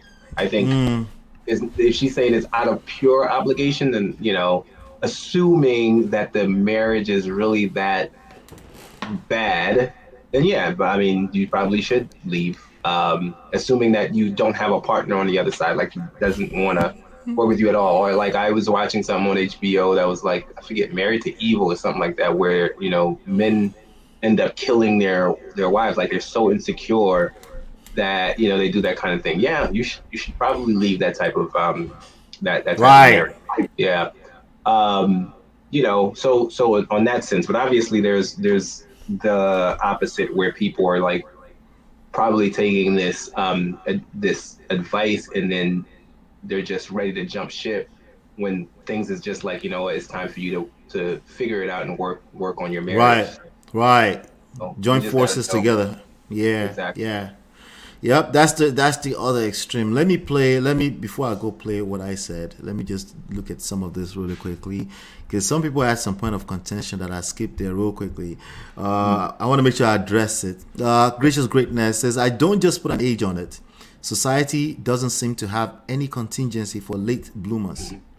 It's just a bit of rhetoric that grind in your 20s. build in your 30s, and enjoy in your 40s or something. That's to the point we were making earlier about the age stuff. Yeah, I think the conversation will continue. I think we did justice to that, right? It's just, you're right. We're fantasizing that you should be ready to go at 20. In a lot of circumstances, it might not go that way. In that case, what I said earlier would go, which is, what cards are you dealt? Being able to appreciate where you are in life is the ultimate, period. That's really what we're saying, As long as you have a breath in your body every day, you can fight to be better. Patricia got it when we said that. Yeah. What are the tips and acts of seduction at any age? Don't worry, we'll get to what's her name? Melly Monaco will help us with that.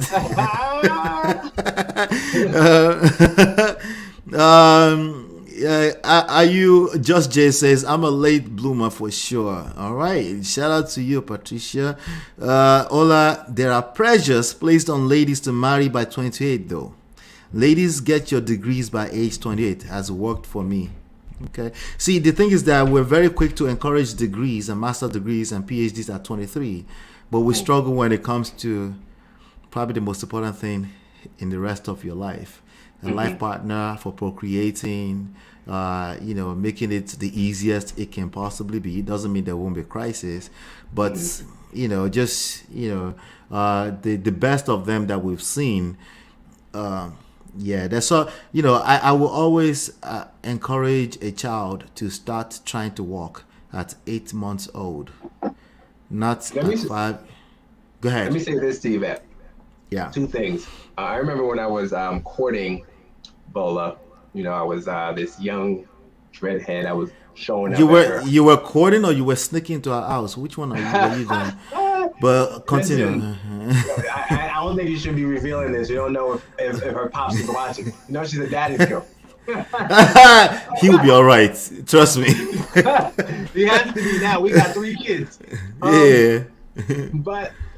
But the thing is, like, I used to show up and I remember, because it was like, you guys are Nigerian. I was like, she's going to be married to a Nigerian, of course. Yoruba at that. And like, they were like fixing her up with different people and stuff like that. And it was like, yep. And I was like, wait, why the heck? I'm like, why are you guys so dedicated to getting her a man? And I couldn't figure it out until I'm in the position I'm at. And I see so many women who are out here looking for men. And it's not sweet, it's not pretty to be in this position where you're very old and you're looking for men. And yes, I'm like 28 and older. I'm not saying it can't happen. Like you said, Ola, it's about playing your cards. It's like, hey, if you really feel like you've got it like that, then you can roll the dice. But I'm telling you, when you're at your most powerful, that's number 1. Now, this is not to say that you cannot go to get your degree at 23. Right. If you're with a 33-year-old who is bringing in the money, he's a little bit established. Now you don't have to worry. You don't have to eat ramen noodles while you're going to law school or medical school. You can actually eat good. You know what I'm saying? And that's the beauty of being a woman. No one's going to fault you for that. If a man, on the other hand, trying to do that is going to look bad. But as a woman, you can go and eat good while going to school. Why not get both? I was just watching you when you were about to make this comment. You were drinking, you were chewing something, and you were about to talk at the same time, right? People chew gum and walk all the time. Especially ladies they remember multitasking. They're discouraging that in the corporate world now. Because remember, we had a conversation business-wise. You got to dig in deeper. Don't spread yourself too thin, right? But the reality is that we attempt to do multiple things at the same time. Why do we forget about people can go to school and meet people at the same time and actually set up? Like, why do we forget that, right? That's how I did it. That's how most people did it, right? In fact, if you do happen to be 45 and you're trying to get married, that's how you're still going to do it. You're going to have to go to work, worry about your professional life, worry about many other things. You're still going to have to do that anyway. Some of you will, at 55, 65, try to go back to college and try to get married at the same time. These 2 things don't have to compete with each other, okay? They don't have to. We're just saying, ultimately, wherever stage you are in life, I want this to be clear. Okay? Whatever stage you are in life, identify the cards you've been dealt. Identify your power and play to the best of your skill set. There are skills involved. Part of the skills is to identify the cards you've been dealt at whatever stage that is. And we have a lot of people in denial. I get it, because I also talk about emotional intelligence here. The emotions take over, and why, what if it's not fair. It's that I tell people here on this platform, life is not fair, especially when it comes to love and war. You need to understand that the enemy is after you all the time. You need to keep your foot on its neck. A lot of times the enemy is yourself, your mindset, your outlook on life, you know, and you need to just be aware of that without losing the essence of what you're trying to achieve, because we're talking about a romantic relationship. If you're overthinking it, that will work against you as well, which has been part of the conversation so far today. So forget about the numbers. Remember, for those of you that have kids younger that think they have time. But however, if you're past that stage, forget about the numbers for a second. What cards are you dealt today, right now, in this moment, right? Are you a Tony Braxton? Are you a Jennifer Lopez, right? Are you, what's her name? This lady on one of these ladies' TV shows. The one that was in Ghost movie back in the days in the 90s. Demi No, Moore? the other one. The other one with the dreads. What's her name? Oh, Whoopi Goldberg? Yeah. Are you a Whoopi Goldberg? You have it like that? You got it like that? Please. You got cards you've been dealt, right? Just learn how to play that and teach your kids to do the same. That's really the point of that conversation, because I can see somebody overreacting to the numbers. No, it's not about that. The numbers is a thing for when people are younger. And when you're younger, all of us, we tend to think we're not thinking about long term. We're just thinking about now. We all do that, right? And then eventually you're looking like, where did my 30s go? You know? I say that all the time. And where did my 30s go? Then I look at Toomey and Tony. I'm like, okay, all right, that's it right there. But damn, that 30s went by so fast, right? So that's all we're saying. We see in this time and age, people are extremely disrespectful to time. Mm-hmm. Don't right? be disrespectful to time. Don't do it. You can't get it back. Once you lose it, you can get money back. You can even get husbands back multiple times. But time, no. Yeah. All right. So let me play. I'm gonna play. So that conversation we just had was about marriage. There's no need for duty and responsibility. Is that what she was trying to say essentially? Right. You remember you want to play it again? Let me play it again. Let's do that. It's kind of long, but we can. Yeah, it is kind of long. We can play if even my response was long, but you might have additional stuff you want to add to it before I play mine again. I'll pause it again. Let's see. Marriage is a choice. It is not an obligation. You got it? Okay. Marriage is just. Yeah. Okay. All right. So you want me to jump to what I said about it? All right. Good. Let's do that. All right. Question number 4 of that is marriage is not about obligation and duty. Obligation leads to unhappiness. Meta prestige. You heard Ray. Newcomb, in other words. And so what you say? Margin boo Jesus.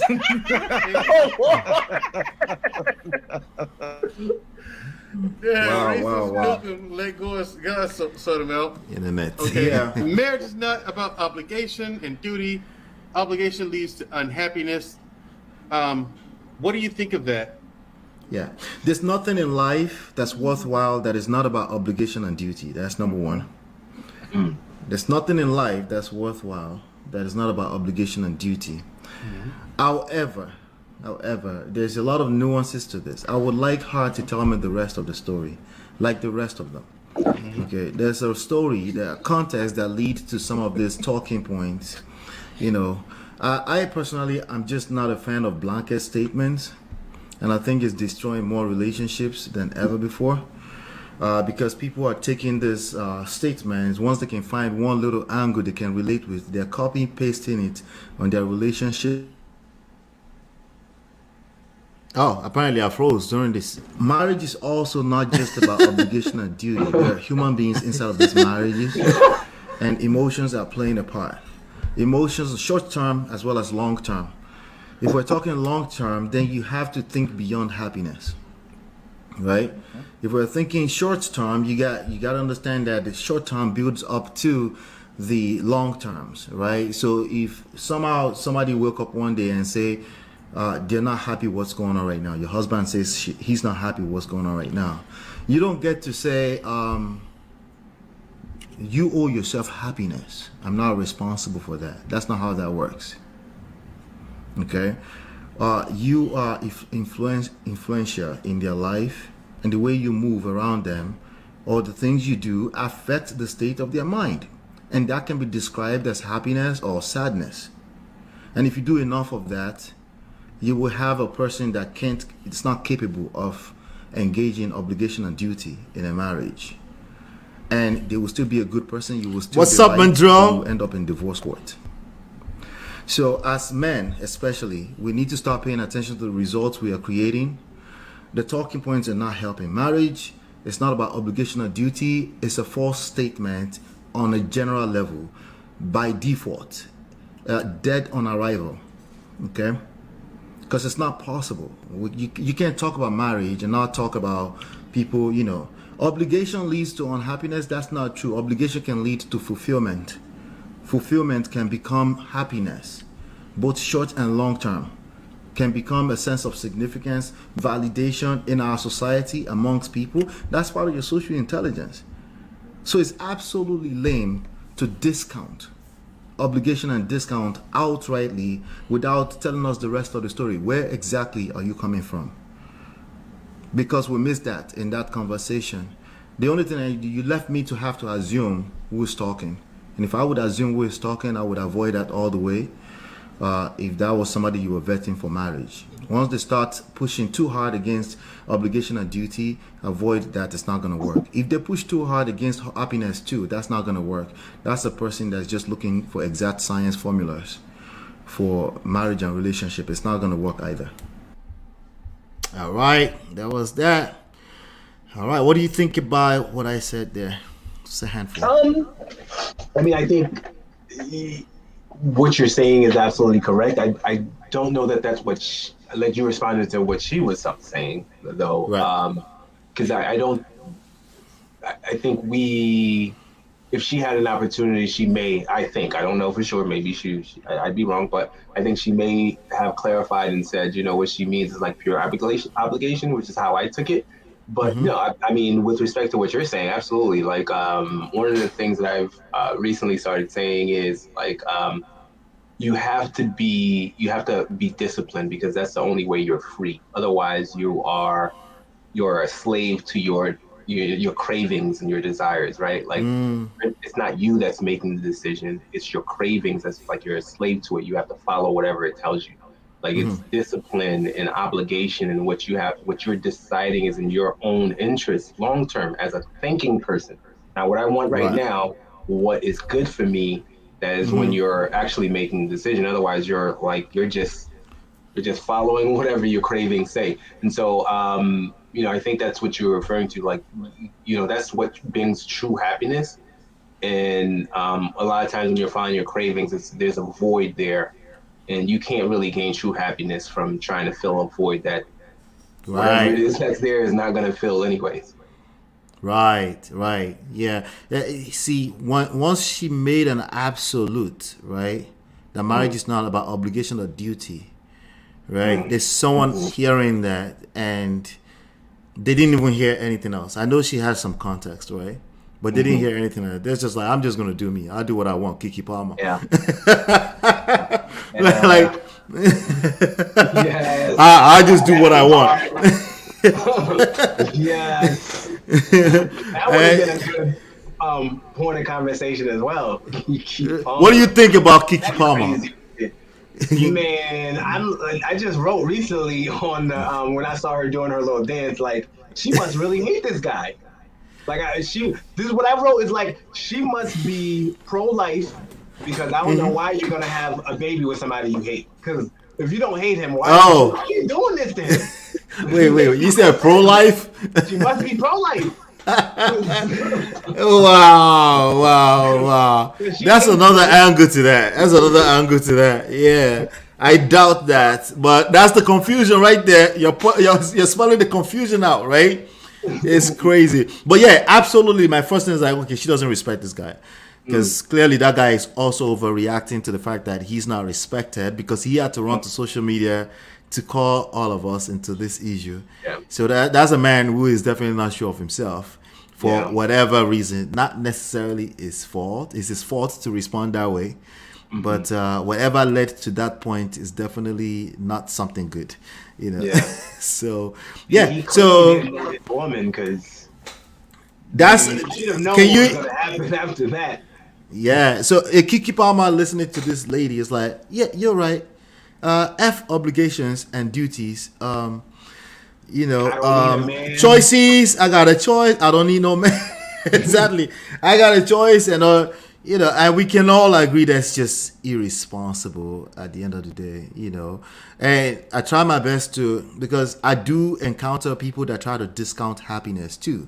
They hate the word. Like I'm like, what? This is sad. Explain to me what you mean by that. Like, what do they mean? Like, they don't like happiness? They just push hard against it. They don't think marriage and happiness go in the same sentence. Okay. Yeah. Like if you're married, you can't be happy? No, you shouldn't be seeking it. Definitely not from your partner. Okay. And it shouldn't be the priority, And I'm like, if you are one person and you're doing marriage, sure. If you have another human being involved in that marriage, they don't have to say that word. But that could be your reality, and they could leave. And it will still hurt. Especially if there are children involved. I just think ultimately people are not, there's not enough nuances and examples because we could say the same thing and mean completely two different things, It comes down to a lot of semantics, So, yeah. But yes, Scam Like is a trip. Yeah, Scam Likely. I haven't checked out Sir Hill Speaks for some time now. Ola, please let me know whenever you're going to be. I didn't realize as soon as I was done last night, I saw his message. I was like, let me jump on. Let me go support my brother. So that's what I did last night after my wife said it's okay. Somebody said, your wife said it's okay. Yeah. Is it your wife? Well, I haven't checked. Okay. Sir Hill Network. Sir Hill is my guy. He's just a platform like this. He does a lot of panel on YouTube, Sir Hill Network. So we were on his platform yesterday. He's the guy in the corner. He actually wasn't hosting yesterday. My brother Mindro, who was here earlier, was the one that was hosting last night. But he's usually hosting by himself. So, he invites me every now and then. We jump on, we just chop it up, So I caught up my own responses. Everybody in that panel had to respond to the same. Yeah. Shidima says, I'm sorry, but after an hour, I'm lost. What are all these panelists supposed to be talking about? I'm so lost. Oh, but Shidima, don't worry. You catch up. Gracious Greatness says, what is nuance? Are you amused? What is nuance? What is comedy? Oh, nuisance. What is nuance? What is... Oh, it's... Okay, he's making a point. Is it rhetorical? Bad grammar used to, I don't know. Let's keep it moving. Mindrell, this is Mindrell. This was I ejected. Let me see if I can show you who Mindrell is. Mindrell is my guy. He started this new platform too as well, and it's called The Big Picture. He said. This is Shay. You're a love diva, and can we? This is Mindrell in the corner, in the fine T-shirt with a lot of people were hating on the T-shirt last night. He's on the other end, the polo shirt. So I don't know which end I'm looking at. Wait, so is he wearing like a necklace with like a little tiny afro? No. What are you looking at? Are you looking at the same? So he's on my lower right hand side. Sir Hill is right next to you. Sir Hill is right next to you. Okay, he's just a picture. Yeah, he's just a picture, right? Yeah. The person above him is Mindrell. Gotcha. Okay, 211. Gotcha. Right. And so Mindrell is the one here right now saying, I agree with you 100% on that one, Men of Prestige. So that's him. He's here with us. Chidima, he's paying Precious videos, and him and the guy in white are speaking on those clips. Yeah. Thank you for helping me. We're just trying to catch up in the chat real quick before we go to Melly Monaco. The lady chose to switch on her picture or camera to record on her phone. Marriage is a choice. Marriage is a choice. To live by the emotions that triggered her that day is also a choice. Yeah, it's like everything's a choice. Like, duh. Why are we comparing choice and obligation or duty? I'm not even sure if they go in the same. Happiness is somewhat an emotion you might feel. Yes, it is an emotion. Temporarily, yes. Happiness is more temporary. Oh, Lord. Oh Lord. Listen, there's so many of them on TikTok. I think that's what she's responding to. Everybody's an expert, so that's just the world we find out. Everybody has a microphone. So Kiki Palmer, the charmer. Maybe I'll catch the replay. Yes, Chidima, you will love it. Trust me. Make sure you catch the replay. Kiki Palmer, the plug. They're referencing Lena the plug, by the way, but that's another conversation. Did you see the Adam 22 story? You know who Adam 22 is? All right, Lena the plug, the wife. They just called Kiki Palmer the plug. Anyway, let's keep it moving. We had that conversation last night. Kiki Palmer is Catholic, and Catholic are against the A word. So I see why Like I said, because why would you don't like this man? Why would you have a baby with that person? You don't like him. Yeah. Confusion still. I'm not sure if you remember Bola Ola's previous guest. Yeah, that's her husband. Yeah, let me see if I can find. I'll see. I'll find Bola and use pictures somewhere because people might need to be brought up to speed a little bit here. Bola Mind something business, right? On Instagram. Bola means business. Means Bola business. Dot means. There's a dot between Bola and means. Right. Oh, okay. I found something really nice. This was your birthday, right? A few days ago. Let me see. I'll show you. You're not seeing what I'm seeing yet. There you go. Can you see now? This was me trying to get the Swanky Jerry walk. I don't think I got it. Oh, Swanky Jerry. I don't think I got it. Oh man, you guys are clowns. You don't have a lot of clowns. Oh wow, that's Bola right there. Beautiful. So this was a few days ago, right? Yeah. That's Thursday. awesome. Oh, that's your baby girl. All right. This is beautiful, man. Yeah. 44, man. Right there. Yeah, that's beautiful, Bola right there. That's beautiful. Bola is always flexing somewhere. Yeah. All right, so that's them right there, just to bring you guys up to speed. All right. Let's see here. So, no, I didn't watch that. Yeah, you might want to go back and find it. I'll see if I can label it properly. Some people would say, oh, don't get married to be happy. Pure ridiculousness. Yes. Once they're saying that, it's like they have something else they're trying to say. So they say, what do you mean? Because they might actually have a point. Just say, what do you mean? Right? Oftentimes they don't mean shit. They're just trying to manipulate you into ridiculousness. Where don't get me started. Go ahead. I think what it's that like it's phrasing. It's how you phrase it. I think what they mean more than anything is don't look to be fulfilled by another person. Like you should come in complete, right? And like if the person has to fill you, that's a problem. Now it should be icing on the cake as opposed to like you need the ingredients. The ingredients are not all there for you. I think that's what they mean because truth be told, like. I can do everything in my power and you still not be happy. I think that's a Will Smith situation. Which he did everything in his power and she was just like, I don't know if you read his book. If you read his book. Yeah, I did. Yeah. So they had that story. But a lot of those stories were 10, 15 years into the past. And that's what a lot of people commenting on it were missing. There's a backstory that led to what everybody knows today. But yeah, you're right. You're absolutely correct. You could do everything, and I think that's why I ask people, don't even assume.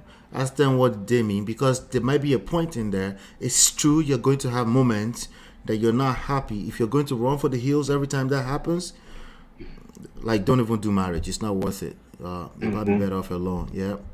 Mr. Ola didn't show the whole live video. They're discussing various. Yes, she is answering the other people. A black cap. Oh, they were trying to help you identify Mindrell. Let's see. Let me just see if I can catch up. Okay, I think we caught up a little bit. All right.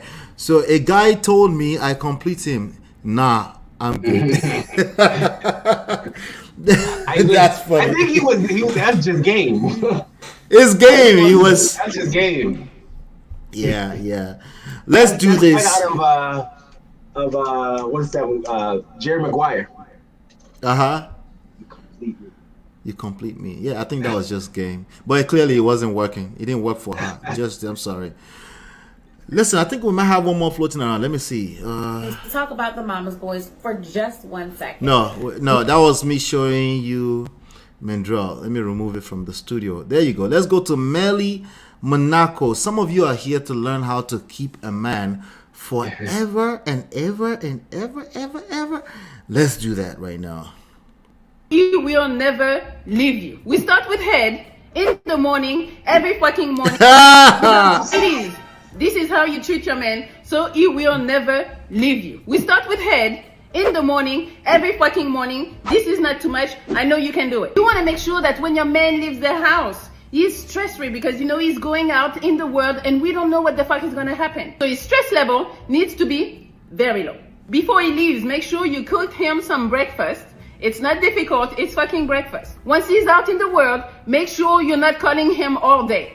This motherfucker trying to make some money for you, leave him alone. While he's at work, try to go do something. Go work out, clean the house, make sure dinner is gonna be ready when he gets home. Make sure, if he gives you some money, you might try to invest it and bringing back double. Once he get home, make sure he has a blunt ready. And make sure the blunt is not filled with mid. It needs to be loud like me. Also, let him play his video games. Don't assume he wants to watch a fucking movie with you. Matter of fact, surprise him. Update his 2K, his Call of Duty, map pack, everything needs to be ready. Take him out sometimes and pay for it. Buy him gifts and show your appreciation for all he does for you. Don't nag, don't talk back. Ask him if he needs anything. Venting, a massage, silence because you bitches be talking too much. Maybe he needs that. Gas him up. Make him feel like you don't see any other man. 0. And that he's the best you've ever had. Be his biggest cheerleader. Be supportive. Don't crush his dreams. Don't cheat. At least not with his homeboys. I'm joking. Don't cheat at all. And the last 2, which are the most important ones, respect him and be his peace. And give up some little pussy here and there. Our men go through the most with the least amount of support. So be that person for him and he will never leave you. Trust me. Ladies! How fast do we hear of this? Yo! Wait, before you go, right? Before you go, I want to go to, I want to see what we've triggered. She's triggered a lot of people in the chat right now, by now. I love her. Chido, as an apostle, we have this Ola Kilo Day. I know. Nah, that's scary. Game of not okay. That's Melly is so weird to me. She is like he will get tired of the head as it will get boring. She's street, please. She said, "Jeez." This Melly Monaco, while I did outside, the French lady. I won't play it again. I promise. I won't play it again. She's so pretty and slow. This one is that a girl or a guy? This person saying, "Are you amused?" She's a lady. She's a girl. Okay, gotcha. Yeah. Laugh with not to say that is that is cap. She's not having it. Stop the cap. She's not having it. Let's say now. Gracious Goodness, a guy. Patricia said you can do all she said to keep a man, and he can still cheat. A cheater is a cheater. Wow. Child Get out of my face, man. The F. Slow as hell. Wait. Did you call her pretty and slow? Wow. That is what happened to women supporting women. What happened to women supporting women? Let's see. Go ahead and say, just become invincible and be his doormat. Condescension. I smell condescension. Don't be a hater, Natu. Come on. Wait. If he needs silence and you go to ask him what he needs, is that recipe? Is that recipe for basketballs? She basically is a rascalat lie. Rascalat. What's rascalat? Is that like Jamaican something? I missed that. Like Bumbleclad, rascalat. Bumbleclad, rascalat. Okay, interesting. So everything, Melly, got it. F out of here. You guys. These nuts. Got him. Got him. Oh, wow. Come on. What happened to women supporting women? Nobody's supporting what she said, no? So the woman leaves for the man? What? Comedy lays with some good advice. Toby and Tribe is like, I can extract something. I can get something out of this. Yes. Silver lining.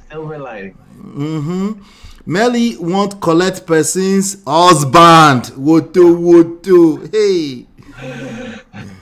Wow. Don't mind the maga. Jesus. Nah, she wild AF. Chidima say making make sense. Jesus Christ. Yes, slow as a snail. What? Let me see. She's definitely not bringing any other value other than licking balls. Jesus. Why? Bombaclat. Jesus. The women here do not support rubbish. It's down. She knows what she's trying to get me to do. She said it's down in the bottom.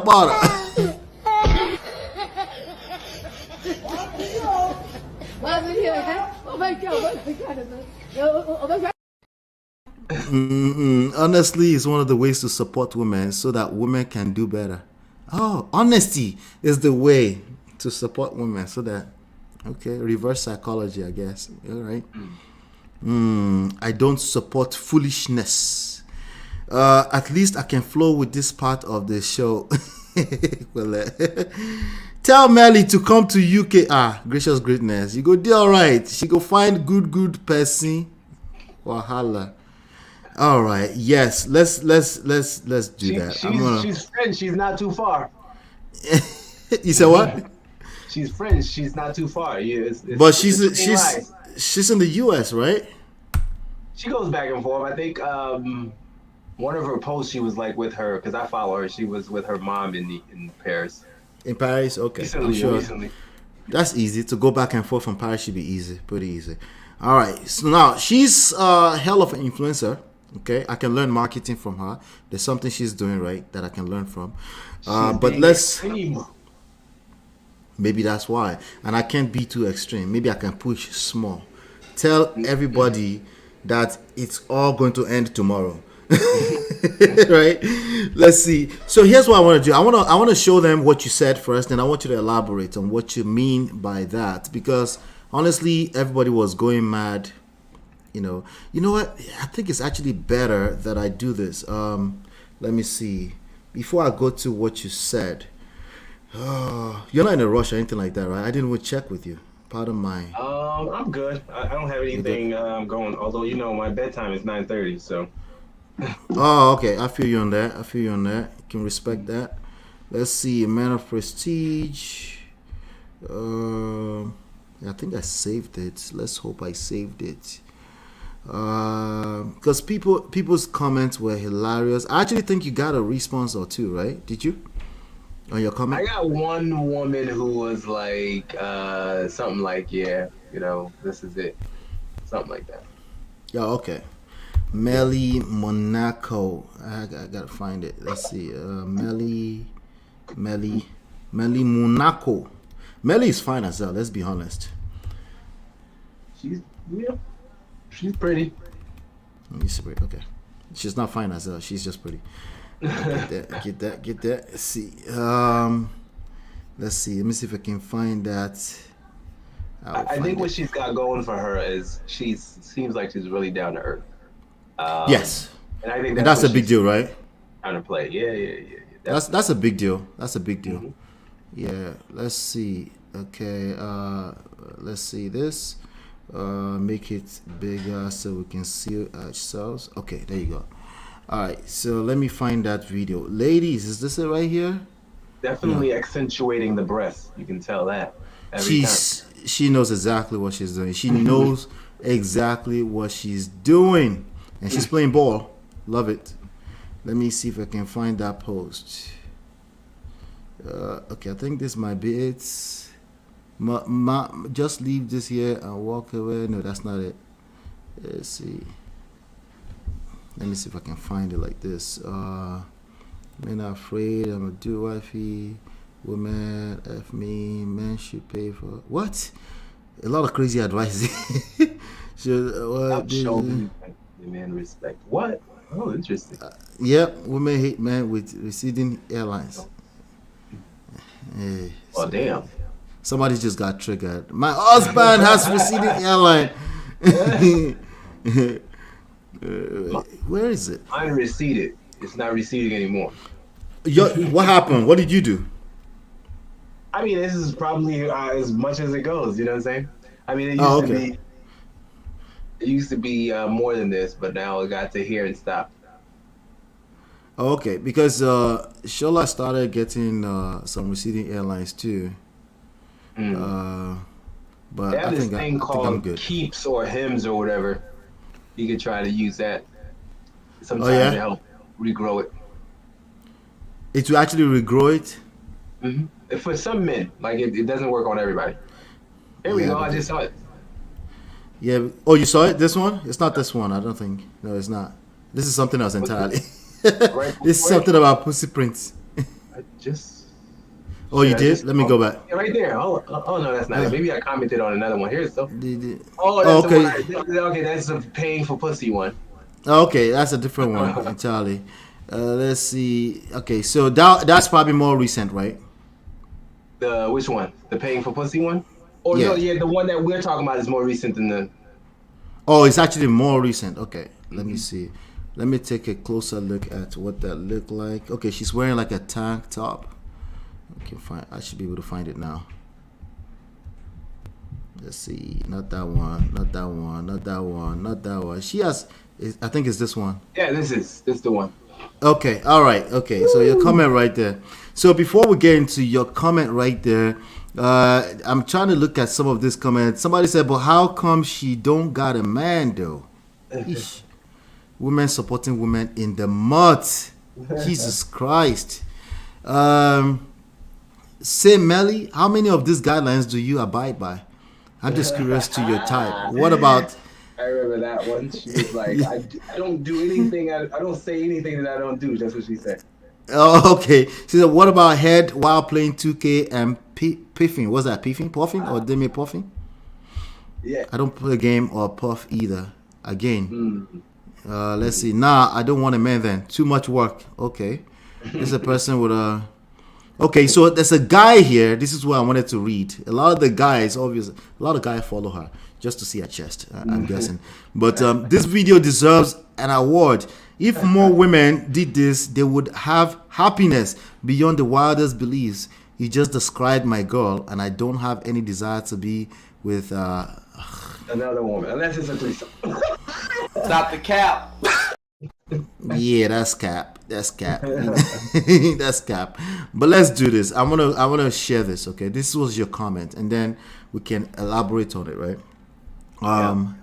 Follow Mackins, by the way. Mackins has 11k kilometer per second, and I saw one of your posts. You said it's basically the speed between the Earth and where?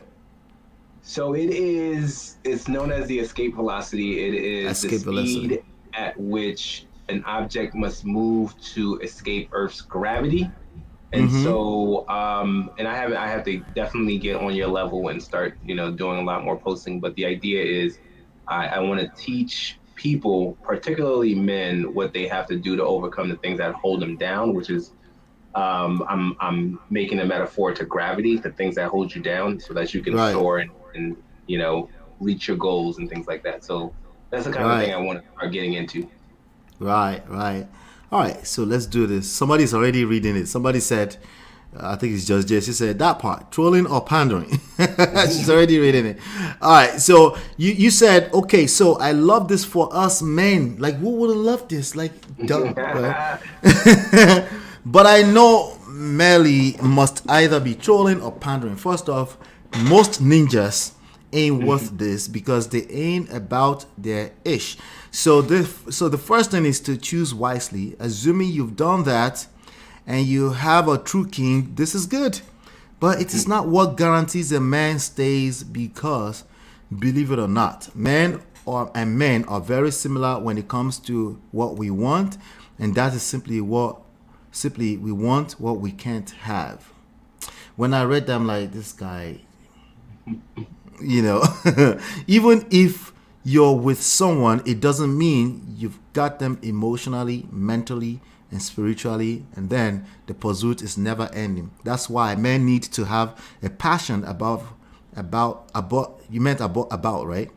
Or above them, like more above than like we have passion, above their women. like life mission, like life mission and purpose, right? Got that. Above their women need to continue to appear that someone else can get them if home doesn't do its job. Yes, absolutely. That was supposed to be homie. That was supposed to be homie. If homie doesn't do his job. Now, I do want you to elaborate on that, but I'm curious to see what kind of response you got to that. Somebody said, "You saying so much for a little respect." And I was like, I didn't even know what that meant. So I like, what? Yeah. And then he ended up liking it. So I'm like, well, I have no idea what you mean. Right. He said, "For if it was such a little respect, why are you asking for it?" Right. That's the only way I can interpret that. I have no idea what he meant. Like I think he's saying that that I'm pandering myself to get a little respect. That's what. Right. That's where he's going. Yeah. That's where he's getting that fucking simp. But anyway, let's get into this. This was good. What can you elaborate a little bit more? On what you meant by that.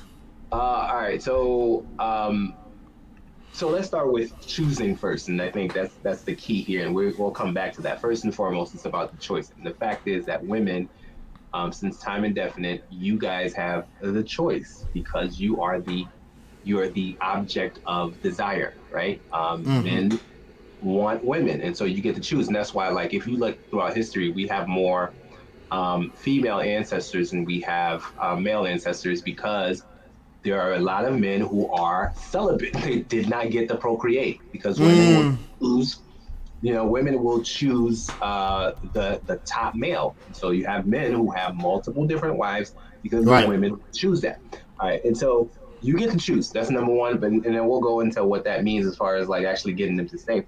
But what I mean is, like, we're human beings, man. Like and this is like, because I'm also a person who's spiritual, and I think that it's a condition, meaning like the idea that we always want what we can't have is not necessarily the ideal state. It's a condition that we have as human beings, but it is also the truth. We do want things that we can't have, and so as a result, like, the idea that it's different for men and women is not true. Like, a man wants something that he can't have, a woman wants the same thing. And so in terms of and there, there's love, and then there's getting him to stay. And then there's cheating. There's three different things, because somebody mentioned cheating as well. So many things going on. Exactly.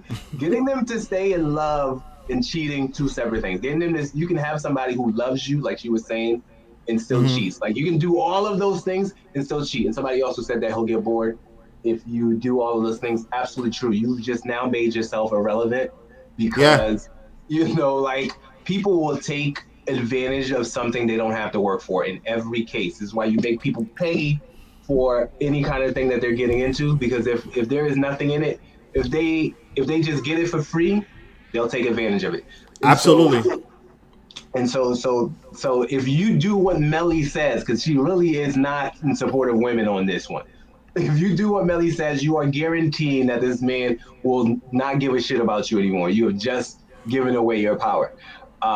So what you want is to make him continuously want. You definitely want to make him feel respected, but you want him to be like, shit, she is desirable. There's got to be more. There's more. She is desirable. You don't want to, like, this is the thing that women do, and men do this as well. But like, you get into the situation, you get comfortable, and it's like, okay, I'm a gain weight, I'm gonna do whatever. That is really important to stay sexy. You want to be walking out with your man, and guys are turning their heads, and you want it to seem like, you know what, you're good, but you better keep on your stuff, so that way he keeps on trying to pursue you, and that's what I meant by that. Right. Yeah, I've said that in so many different. I've never said it in that way exactly, but I've said something similar in so many different ways. You know, in Nigeria slangs, we have something called "see finish." I think in English it means complacency. You know, obliviousness happens in every relationship for these very reasons. People start taking each other for granted because you're right there. You know.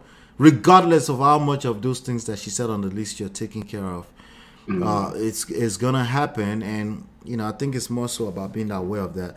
And then anything that's readily available will be taken for granted. Anything literally will be taken for granted, and that was completely missing in what she said.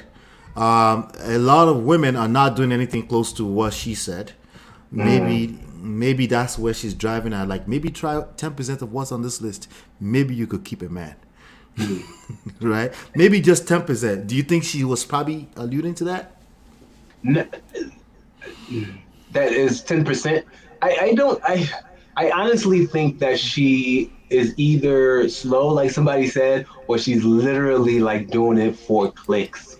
Like, I think she's not slow. She's doing it for clicks, because I don't. She knows what she's doing. Yes.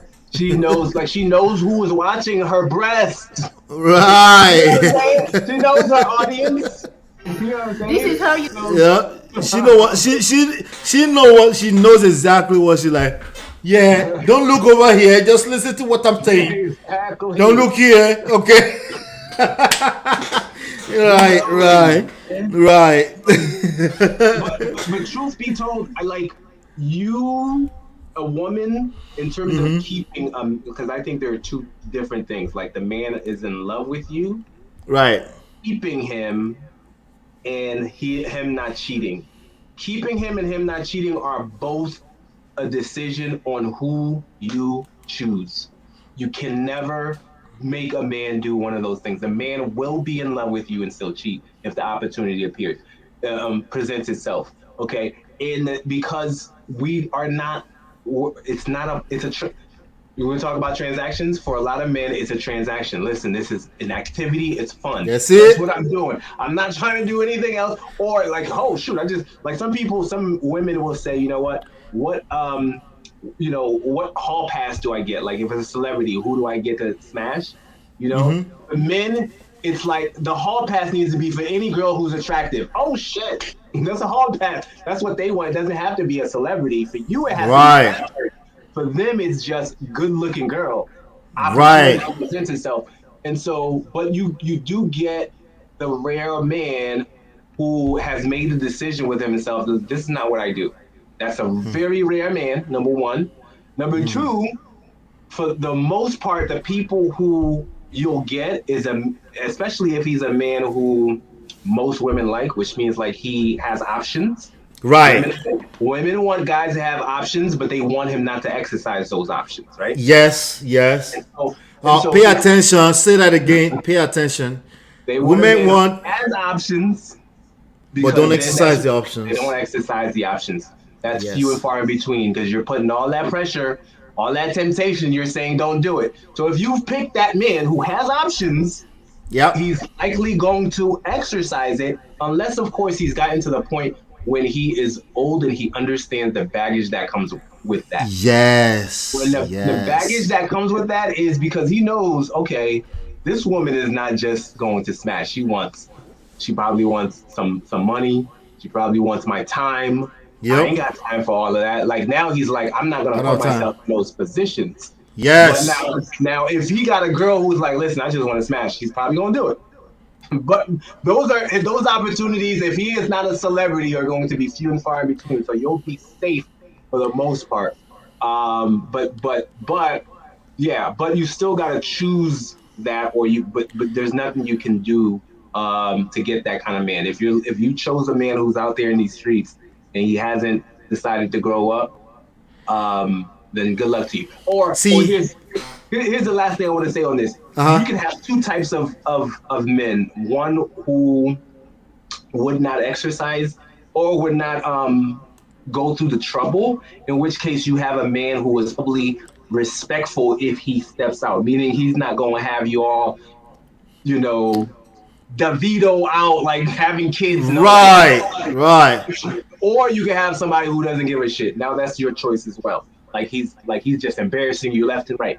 Right. He's not gonna take the risk of having Anita embarrass you in public. Exactly. But about 5 or 3 minutes ago, you did trigger. You started triggering some people. Look, so look at the question on the screen. How can a man be in love with you and cheat? That's because you think that it's about a love. It's not about love. It's like I said, it's a transaction. Like what we would want is for you to think about it as us going to play basketball. That's it. Like listen, I am not here to try to be with this woman. This is like an activity. I was gonna get right back to you. Especially in the culture that we're talking about. And for the most part, that's every culture. Every culture is saying a man should be out there. Like women are telling you that like you want a man who has been with people. So if you're saying to me the type of man who has been with other girls, what kind of mentality do you think he has in his mind? Of course, now if he has in his mind that he should be out here doing this stuff, that's right. It's an activity to him. It's how he's grown up, and it doesn't mean that he doesn't still love you. You just present an opportunity to do what people say is what I should be doing. Well, why wouldn't I? I'm gonna go play basketball. Right. They said KS already talked about men with options. This is regurgitated rhetoric. Hey, if it's true, who is KS anyways? I don't know. But if it's true, Kevin Samuels. Hey, there it is. Right. You're not just like me. You're not really a big fan of Kevin Samuels. You've been paying attention after he passed, but you weren't really following him like that, just like me, right? Yep. So don't assume that every man follow Kevin Samuels. As a matter of fact, a lot of men couldn't stand him, because the first thing they got hit with, because men too were like, whoa, like, why, like that's too much. You talk too much.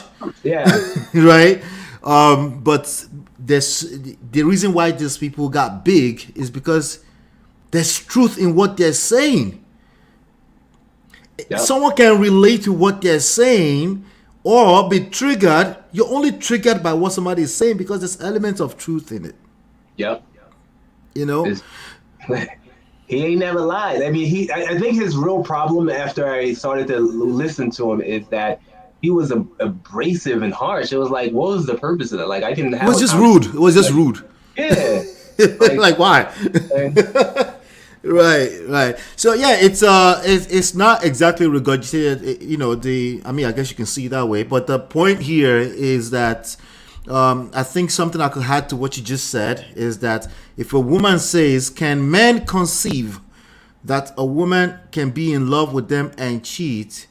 If that's the reality, we're just gonna have to deal with the reality. I'm guessing that's not the reality, because now we're saying, what if they call it what about in the Kevin Samuels world? They call it whataboutism. What about? Well, you're saying what about because that's not the reality, obviously. Can I answer that? Sure. Okay. So the short answer, but I want to elaborate on this is yes, it can absolutely happen. You have someone, Yes. you can be in love with your man and cheat. That can absolutely happen as a woman. Yep. That said, Fact. what we're talking about more than anything is like so she can be involved in the pleasurable activity of sex. And so what we're talking about more than anything is decision making. And I'm telling you that most men, because of culture, will make that decision.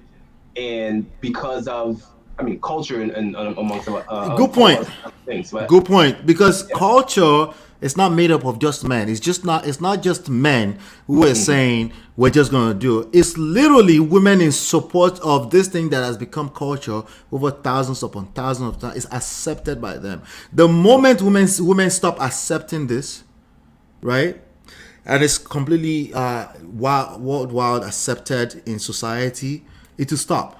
Because there will be consequences, absolute consequences for participating in that behavior, good or bad. It's irrelevant. I'm saying if women say we're never going to accept this, right? There's a good chance certain types of behavior will stop, right? Because people change their behavior, gravitating towards pleasure or away from pain, or towards relief of some sort, right? So if they're doing that, they, over time, maybe over a span of time, you will see that everybody will evolve in that direction. But what we know is that women actually encourage indirectly or directly the acceptance of the idea that men think of this as transaction. If women don't subscribe to it in general, if women don't subscribe to this idea, it wouldn't exist in the first place. And it's the same token when a woman do this cheating stuff, right? It's women that shame them the most.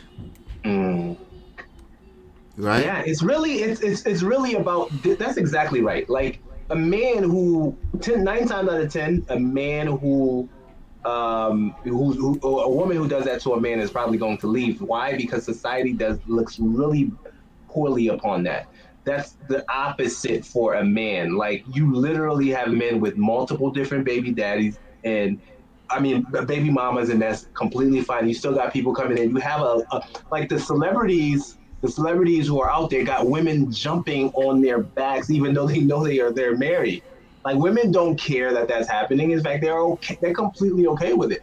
Basketball players, everybody, they're completely okay with it. So how am I as a man, who is trying to live up to what you guys have actually said is the good thing, going to be like, oh no, I don't want to be like what you want. No, like it's definitely a cultural thing. Right. And correct me if I'm wrong. You're also saying that those of us that decide not to participate in bad behavior, it's a choice, it's a decision, and it's with respect to the source of that is that you look at in the grand scheme of things, it's just not worth it. You've outgrown that. You're like, you know what? I'm good. You tend to be more content. You're more matured, right? And you have other things you're cooking rather than sneaking around town looking for the next kwekus. Correct me if I'm wrong or adjust it. I think you said something like that earlier. Yeah, and so there are two types. The vast majority of the people who stop doing that have decided there's just too much to lose. Like, when I was a young person, I used to do ridiculous things, not even having to do with women. I used to do stupid things.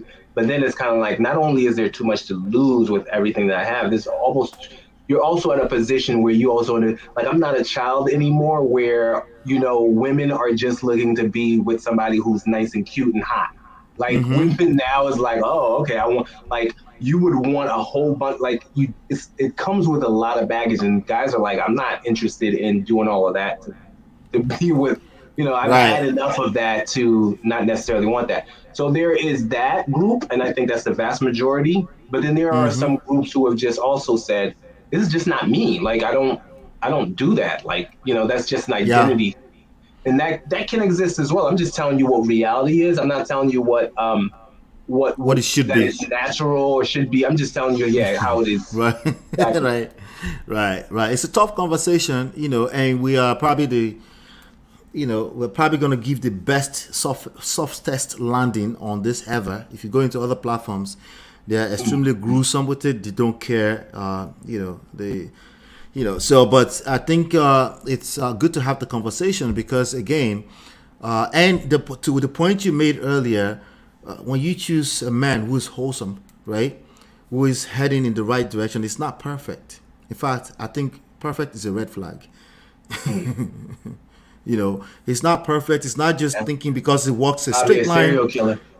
Oh yeah, exactly. He's a good man. A lot of this men in these streets talking about this conversation, they feel entitled because they think they're a good man. There's a sense of entitlement that comes from them. Like, no, it's your skills. You got skills. Are you resourceful?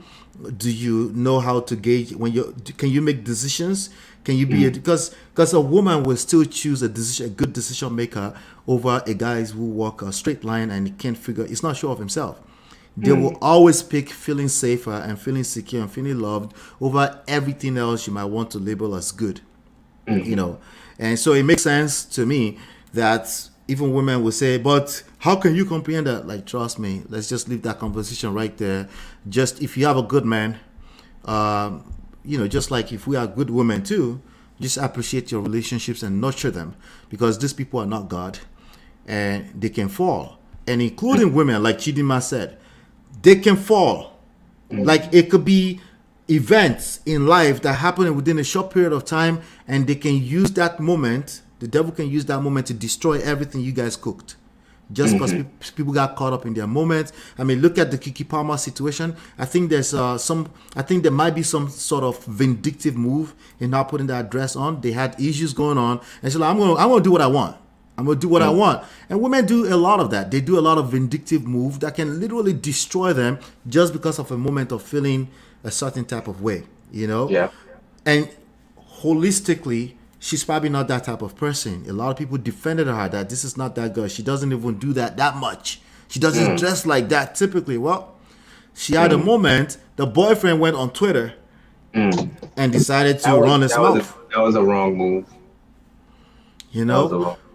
Yeah. So I try to highlight those moments, and those short moments can actually destroy everything altogether. And that's really all we're trying to say. And we're not going to get too much into what men can do in terms of when we're talking about sex.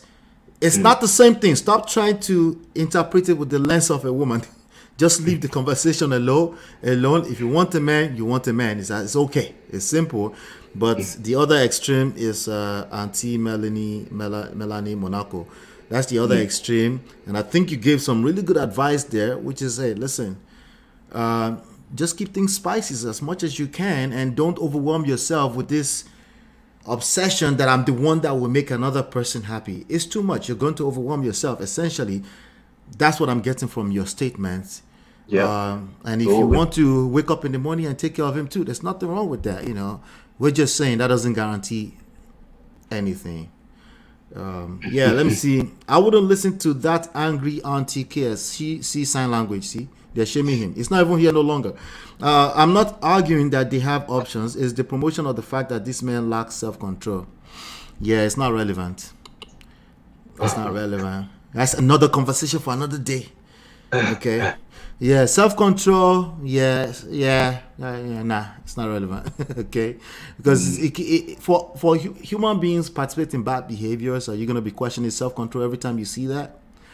You can, but good luck. In this situation, I don't believe it's encouraging it. You said what? That's a great point. Like if you talk about stuff, how many things can I come to your home and tell you that you're lacking self-control and because you didn't do what you know yourself you should be doing. You know what I mean? Like leaving my shoes. Exactly. If we're going to talk about self-control, we're not talking about reality. I'm talking about reality, not wish. That is what we wishful want thinking. to behave like. Yeah, wishful thinking. Exactly.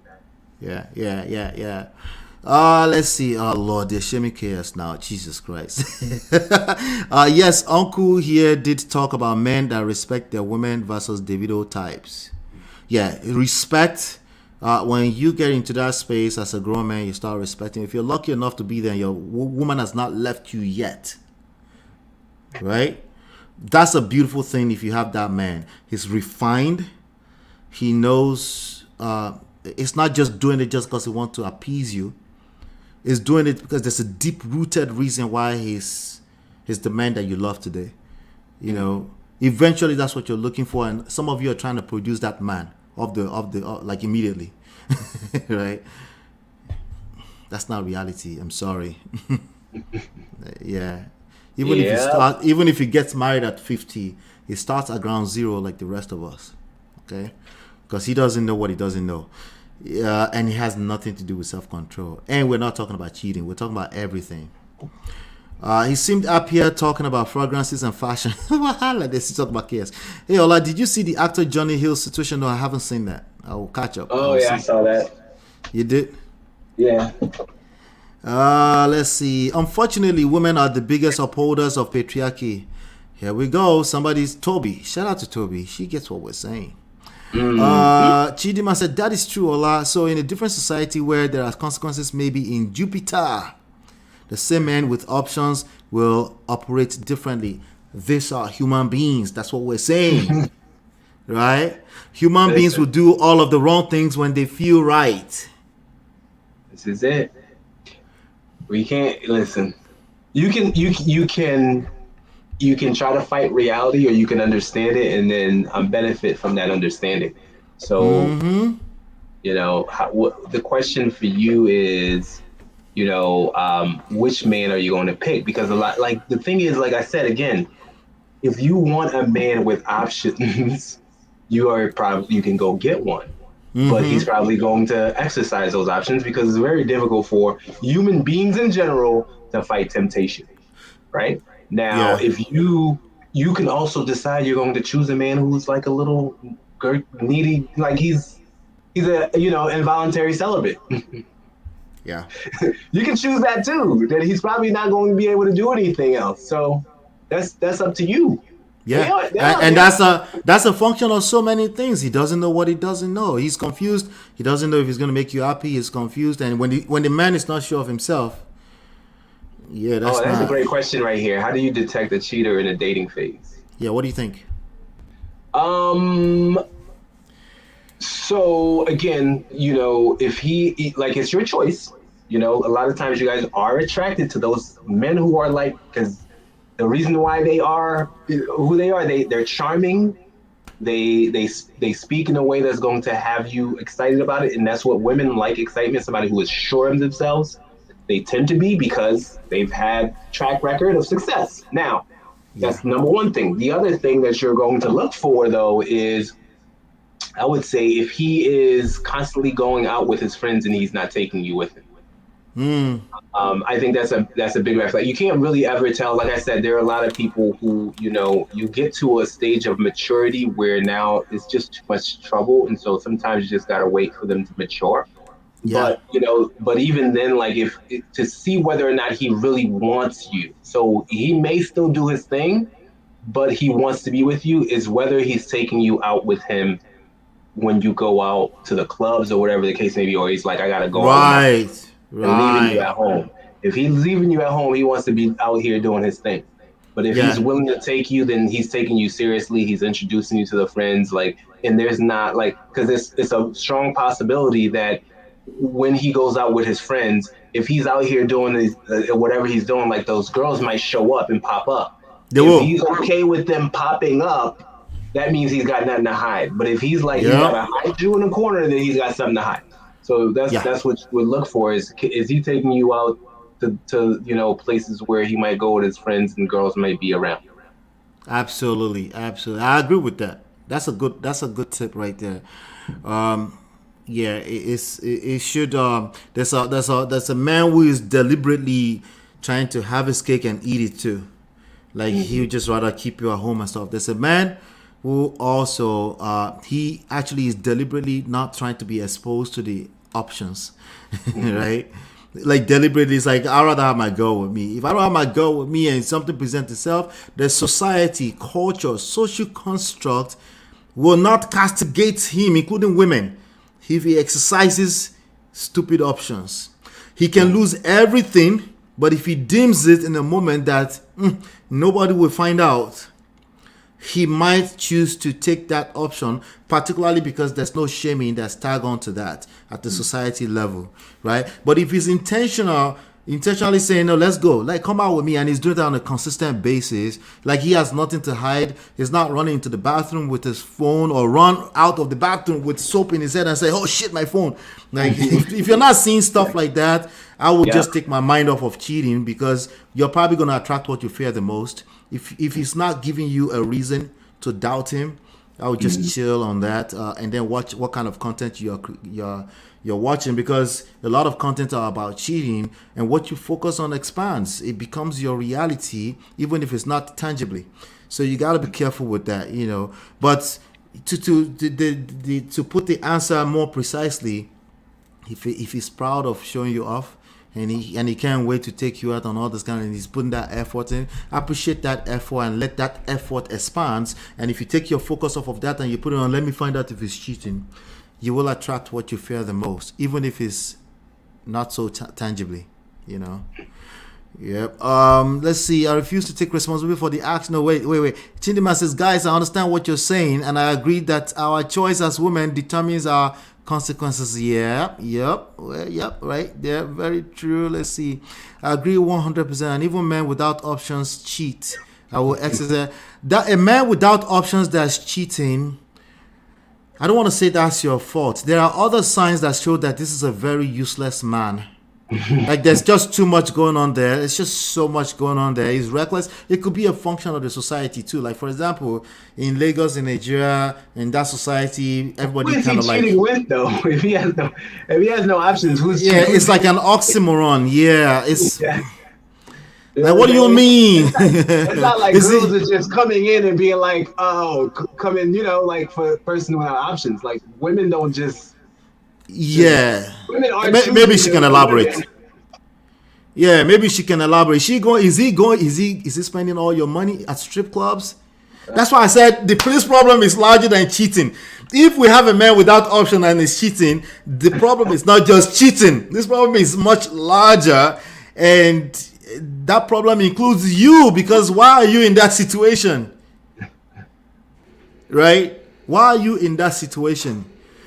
You know, listen, I keep telling you, all of us, we have a tendency to point fingers, and the most power you're going to have is in, you know, slow down on that. What is it about me that's attracting certain situations? It doesn't exonerate the bad behaviors.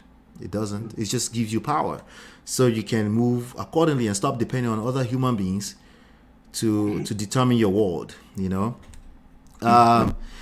You say, I clean my algorithms regularly. Yes, that's a tip that we might want to share with people too, because it's just too many toxic stuff out here that on the surface they look like they'll be helpful, but they just help you focus more on the wrong things. And they present as, oh, you should know, red flags, right? But just imagine waking up to your wife every day, and that energy is everybody's watching out for red flags. That's not fun, right? Yeah. Yeah, you know, no. Markins, man, I want to say, listen, we did 2.5 hours. Did you expect this? I did not, man. The whole time I was like, wow, this is still interesting. I like it. Yeah, we've done 7 hours. That's record. Damn. We're not doing that today. Sometimes crazy, we do. It's a marathon. Yeah. Sometimes we do 4 hours, you know, but I try to keep it at 2 hours, maybe a little bit over 2 hours. And sometimes I will take a break in between with the 7. The breaks is when people have opinions. So let me bring Just Jay. We do have a guest here. Just Jay. You might want to move your camera to center your face, Markins. So sorry. Yeah, I can hear you clearly. Can you hear me? Yes, I can hear you. I'll wait, great. And I'll cut it back off. Bye. Hey, she did that. She did that for me. She never do that for nobody. Keep that in mind. Exactly. I don't know where to start. Oh, because y'all been talking for a minute, so I don't want to ramble. Why won't you get on camera? I don't get it, Just Jay.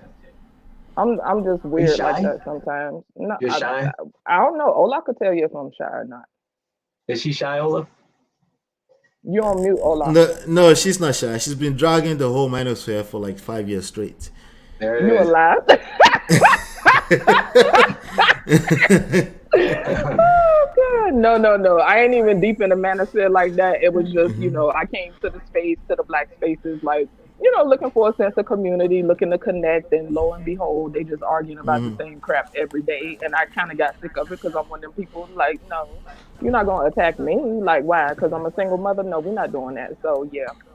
And plus, like, it is what it is. But aside from that, right? So, yeah, I did say Melly is slow and she's beautiful. She's gorgeous, right? But that is, I mean, at the end of the day, that's an advantage that she has. Regardless of what people say, dudes will put up with a lot of shit if a woman is fine.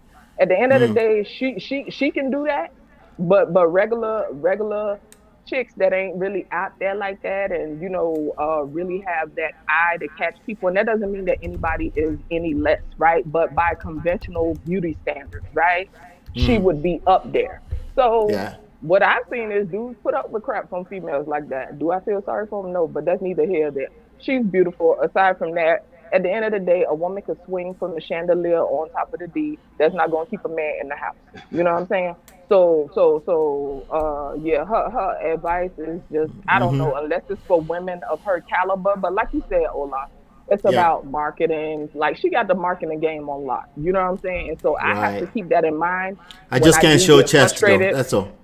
Right.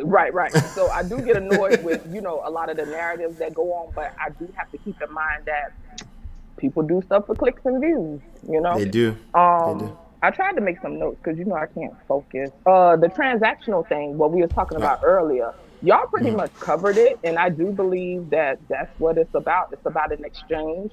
And I don't like using the word transactional because of this new wave of people who act as if life has a blueprint. Life don't have a blueprint. You know what I'm saying? And they try to break stuff down to an exact science and know this is what you have to, like, no, it's dudes out here that got plenty of resources who still insufferable, and the woman say, okay, I'm going for a spa day, and she's sliding somewhere else. You know what I'm saying? So a lot of these things, it doesn't have nuance, and I guess that's where personal growth comes in, right? Because we have to be able to differentiate. We have to be able to separate.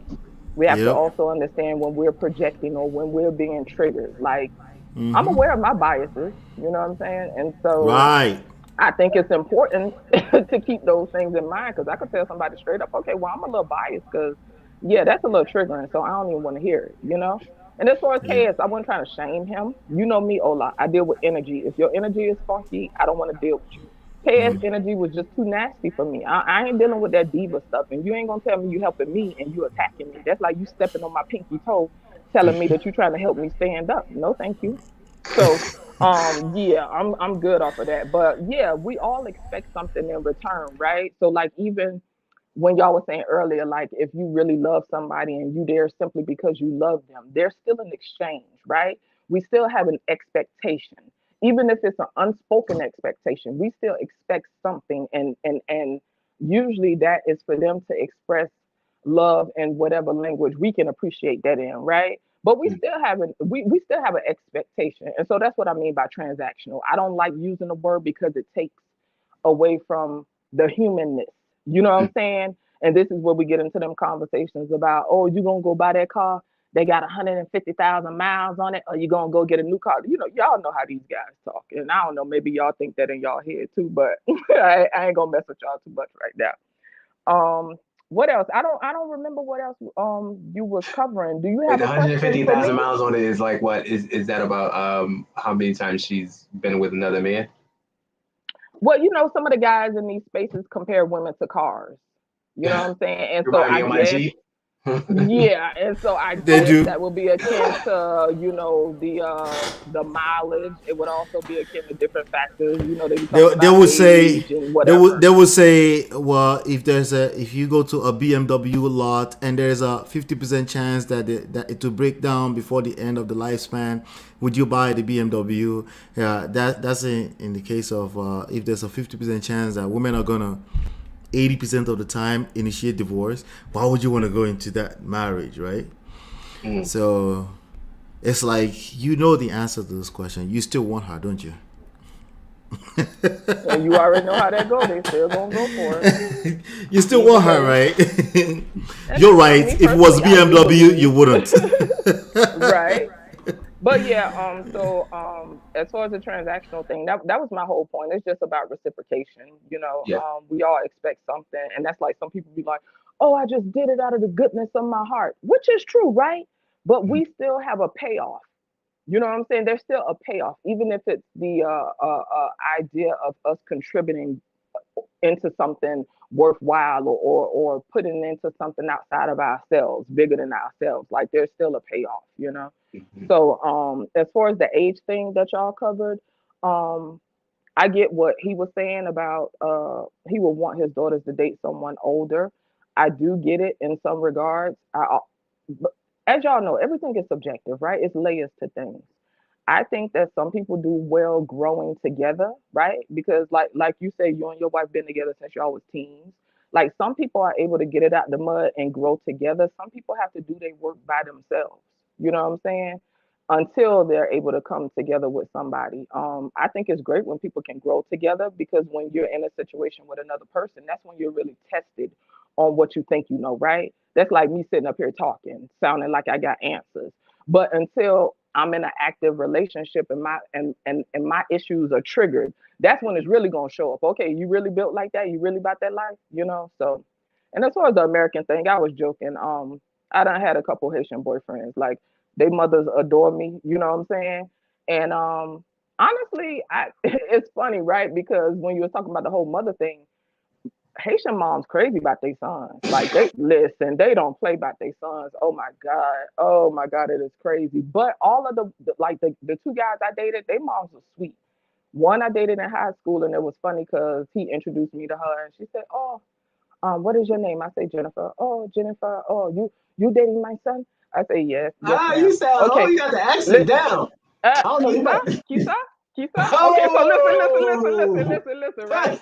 No parler creole. I'm from Miami, so I know how to order food. Okay. Okay. Grill, diri cole. Okay. There it Quickly, is. yeah. Thank you, Messi. So listen, right? Official. So she told me straight up. She said, "Oh, if you're gonna be with my son, you will learn Creole." I said, "Yes, ma'am," and I just turned the other way. But she said it with a firmness, you know what I'm saying? I said, "Okay, that's what we're doing. All right, cool." But she was probably dead ass too. No, she was dead. She was dead serious. Like she was firm about it. She wasn't rude, but she was dead serious. Listen, yeah, she was gonna have me in training. But as far as the whole mom, what is it, mama's boys or whatever, yeah, y'all covered that too. It's a double standard. It's looked down when it comes to men. I personally adore men that adore their mothers. And I ain't talking about that weird stuff where the boundaries is kind of goofy, right? Where she running stuff, and then there's this weird power dynamic between the woman and the mom, and oh, you love her more than me. First of all, that's weird anyway, because you understand what I'm saying? But yeah, I see you got somebody else up, Ola, so I'm gonna let them talk. Hey, Just J, you're welcome. Jerry John, listen, if y'all can send me some Jerry John, listen, y'all. I'm in the desert. I'm deprived out here. So yeah, I'm in the desert. I'm over here in New Mexico. Oh, okay, yeah. Oh, wow. Yeah, I'm originally from Miami, so you already know I've been around. Ain't no Haitians in New Mexico. Nah, but you know Jamaicans be everywhere, but that's another story. But thank you so much, Just Jay. Yes, you're welcome absolutely. to call in anytime. You know that. It was good talking to y'all. And with the whole cheating thing, the basketball, right? Yeah, you say y'all going to play basketball. Can dudes really afford to go play basketball these days, right? Because, and I know I sound like a typical woman, but I watch ID channel all the time. Listen. Yeesh. People can't afford to go play basketball these days. You understand what I'm saying? Like, you said you watch what channel? ID channel, the crime channel. You were talking about the crime shows. These people wild out here, you know, like, and I'm not even saying it's okay, right? I will say that women have tolerated this as a collective, right? Over the ages, right? It's been tolerated, right? But there's also a level of, like he said, there's some dudes that do things in a respectful way, even though that sounds like an oxymoron, right? My thing is, you better not have nobody calling my house. You understand what I'm saying? Yes. You have somebody calling my house, it's gonna be a problem. Don't embarrass me in front of my friends. Right, and so we know that there's a level that comes with that, right? But nowadays, it is so wild out here. To me, the cost is too high.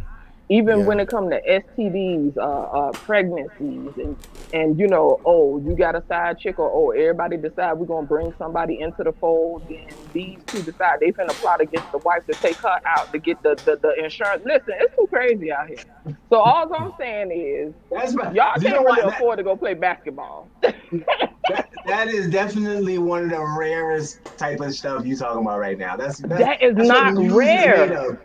That's what news is made of, because it's new. That's what is news. It's the extreme. Exactly. If it was like a that lot all of the this time, stuff just goes normal. on, y'all. I'm telling y'all. I know it sounds kind of crazy. And the bottom line is that, and the bottom line is that niggas don't care. Don't care. They don't. You right. But anyway, don't care. Don't care. Don't care. Still don't care.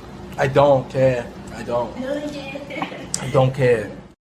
No, if you're a respectful person, you do not date a crazy ass chick.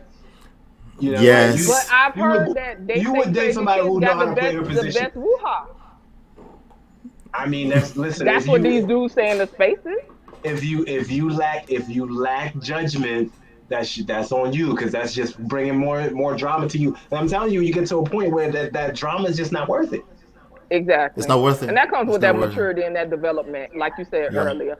But I'm gonna let y'all have it, and I'm gonna drop off because I could ramble all day. It was nice meeting you. Hey, Miss Bola, if you in the back somewhere, thank you a lot. And all right. Have a good day in the chat. Bye. Thank you, Just Jay. Bye. Yeah. Easy. All right, Mrs. Tima. Hey. Hey, this is our sponsor of today's show. Thank you so much. Thank you. Don't do that. Don't do that, but it's okay. It's all right. Thank you so much. How you doing? You good? Good, I'm good. How you all doing?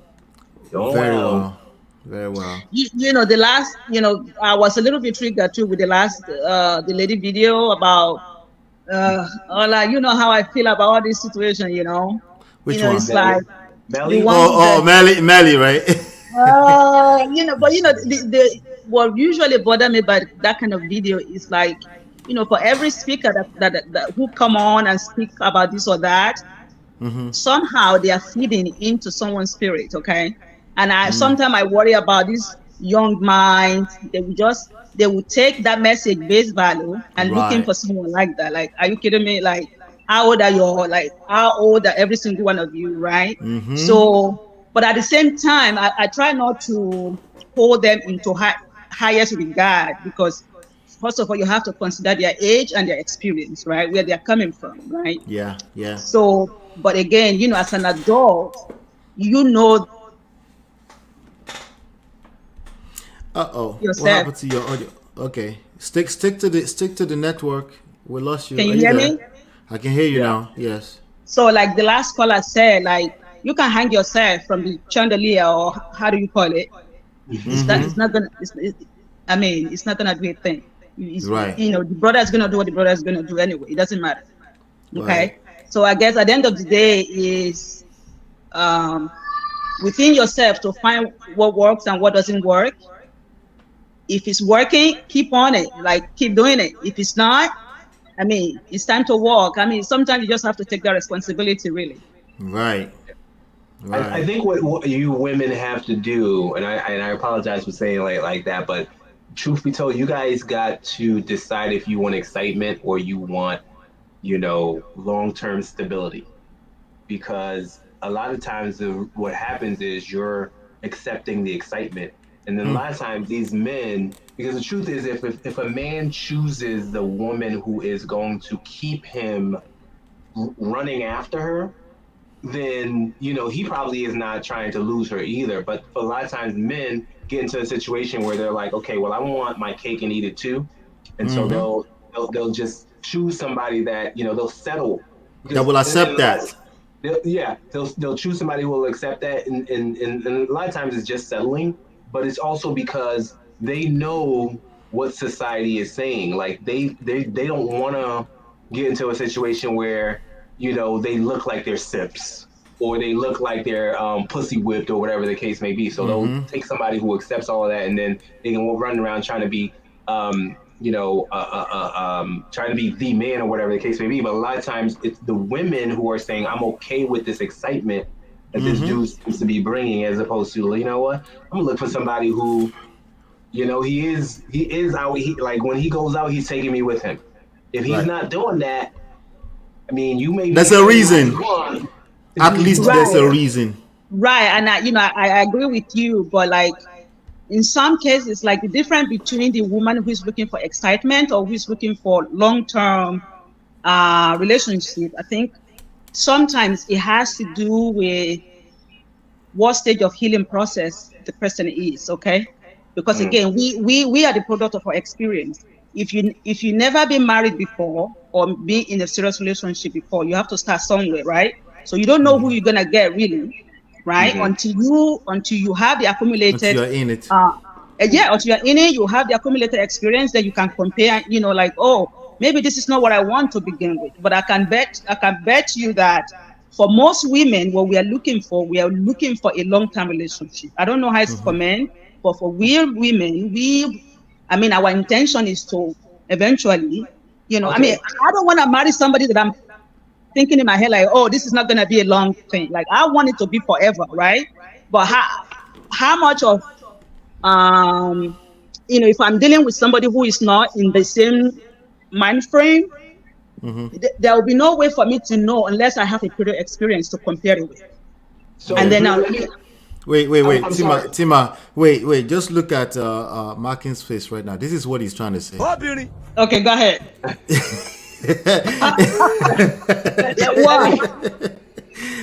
me say this. The thing is, what happens is that a lot of times women are going to go for the excitement and say, I'm going to change him. He's going to fall in love with me. He's going to become the person I want him to be. He's just going to love it. And then once he's in love, he's going to do that.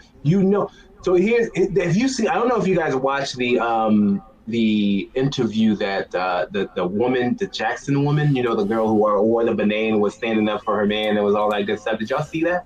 Remember the love coach who? No, I haven't seen that. Where is this? Oh my God, I gotta send this to you. My goodness, send it to me, please. Yeah, it's on YouTube. It's a dude. I think he is.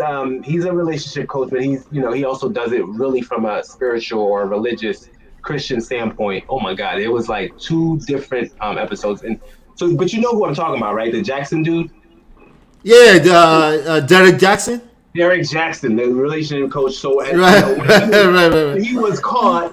She came on and was wearing a banana, was like standing by my man. So she actually had an interview. Yeah, Dania Jackson. Dania Jackson. Here we go. Right. Go watch that that interview of her, because it seems like this guy was just doing it.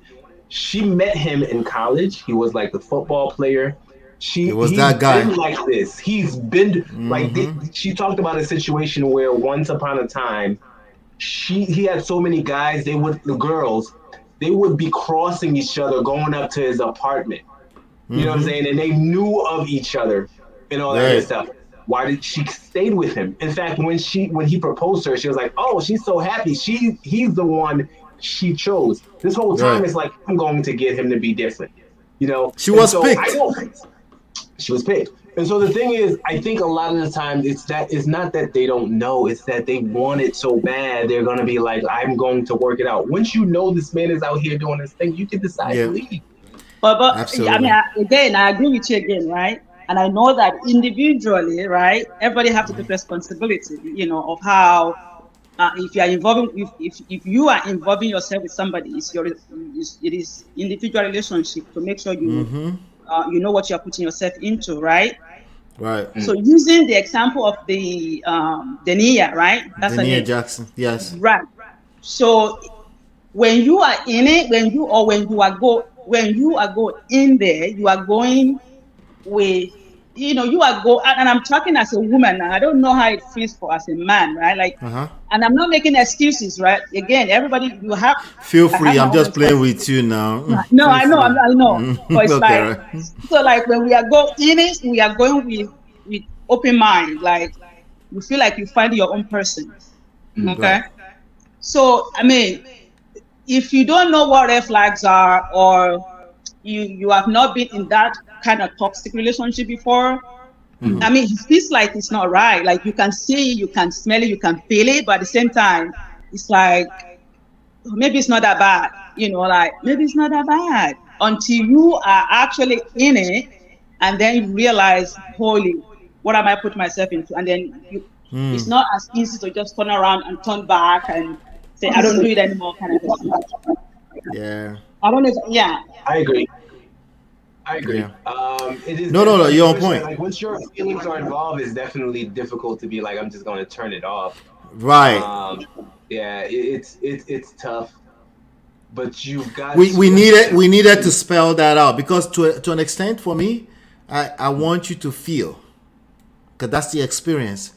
But that's why I always say, okay, I don't want you to be a robot where you're saying, I don't want excitement, I just want future, okay? But I want you to be aware that this is a thing.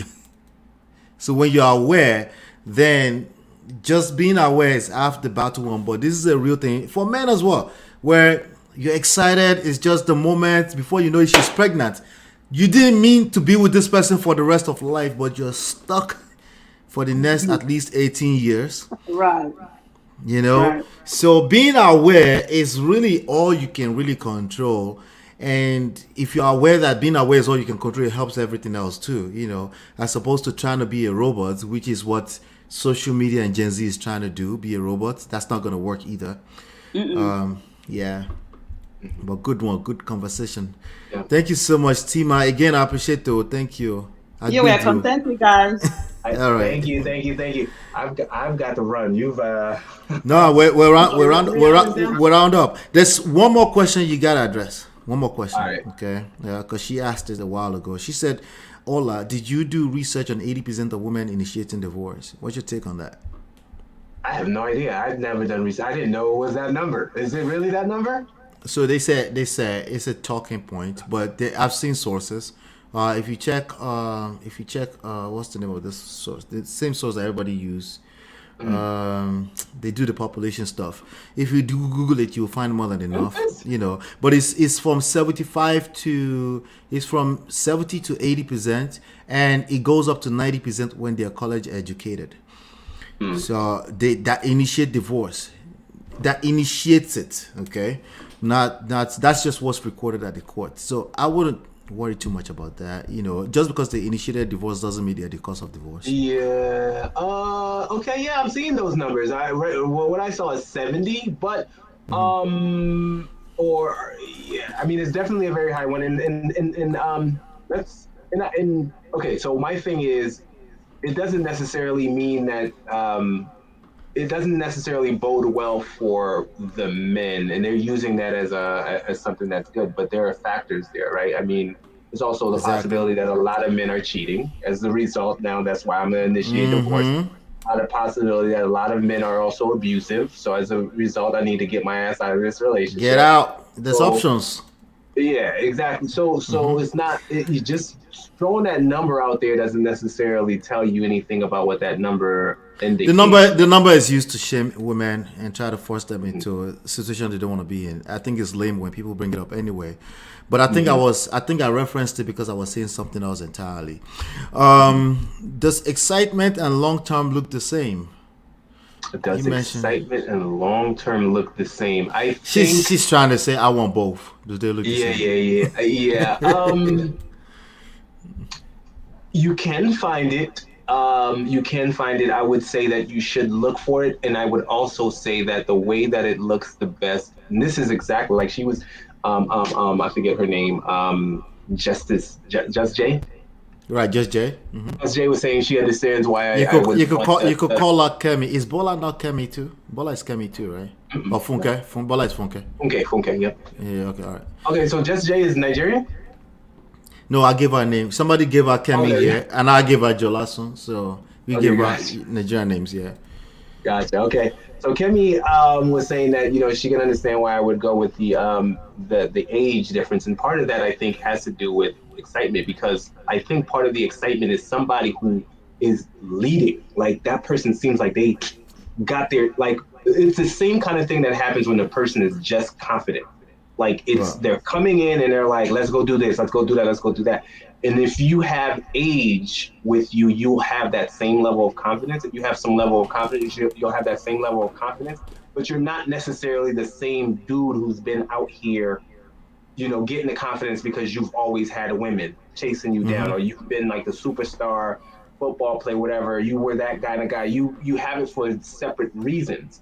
So what I'm telling them is, you want a guy who's got the confidence because they're more mature and they've established themselves. But they're probably also, they were the nice guys. They probably weren't the guys that, you know, the women wanted back in the days. And so now they're looking at you and thinking, shit, this is the girl I've always wanted. This is the 23, 28-year-old hot chick I've always wanted. And they're completely in love with you.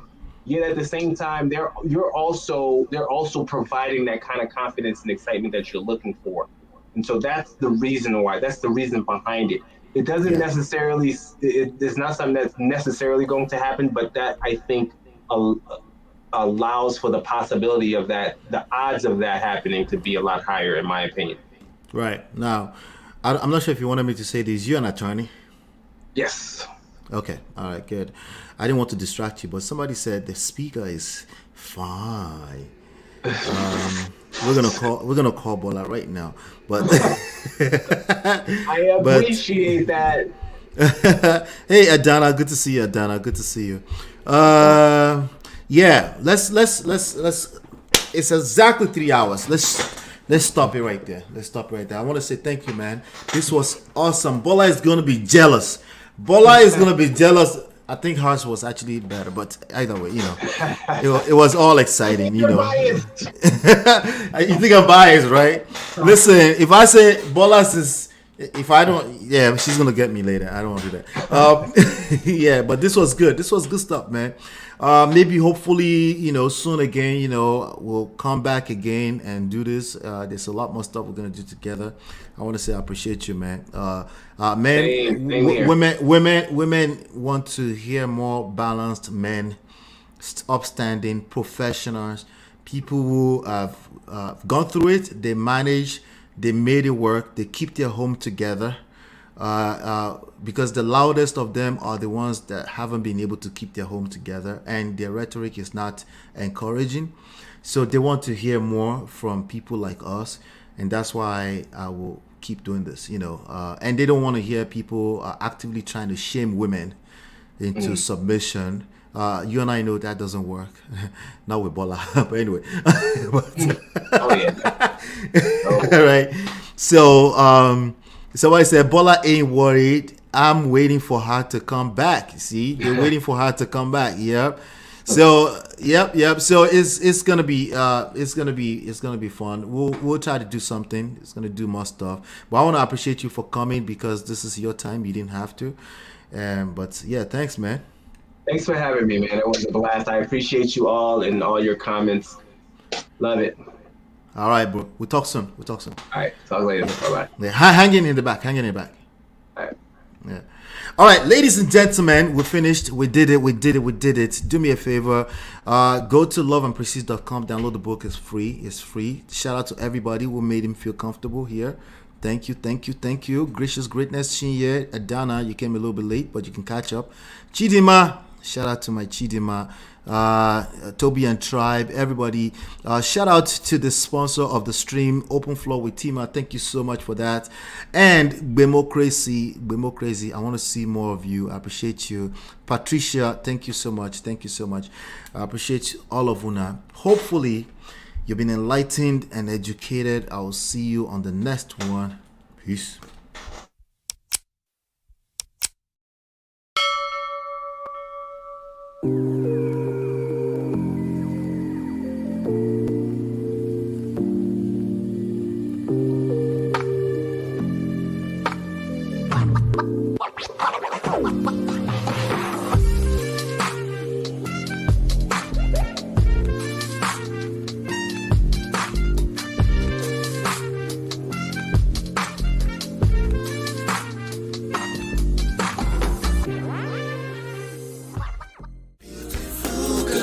Your love that I've been missing. I miss all your hugs, your touching and kissing. Make love on the floor, the couch and the one love enough. We done enough.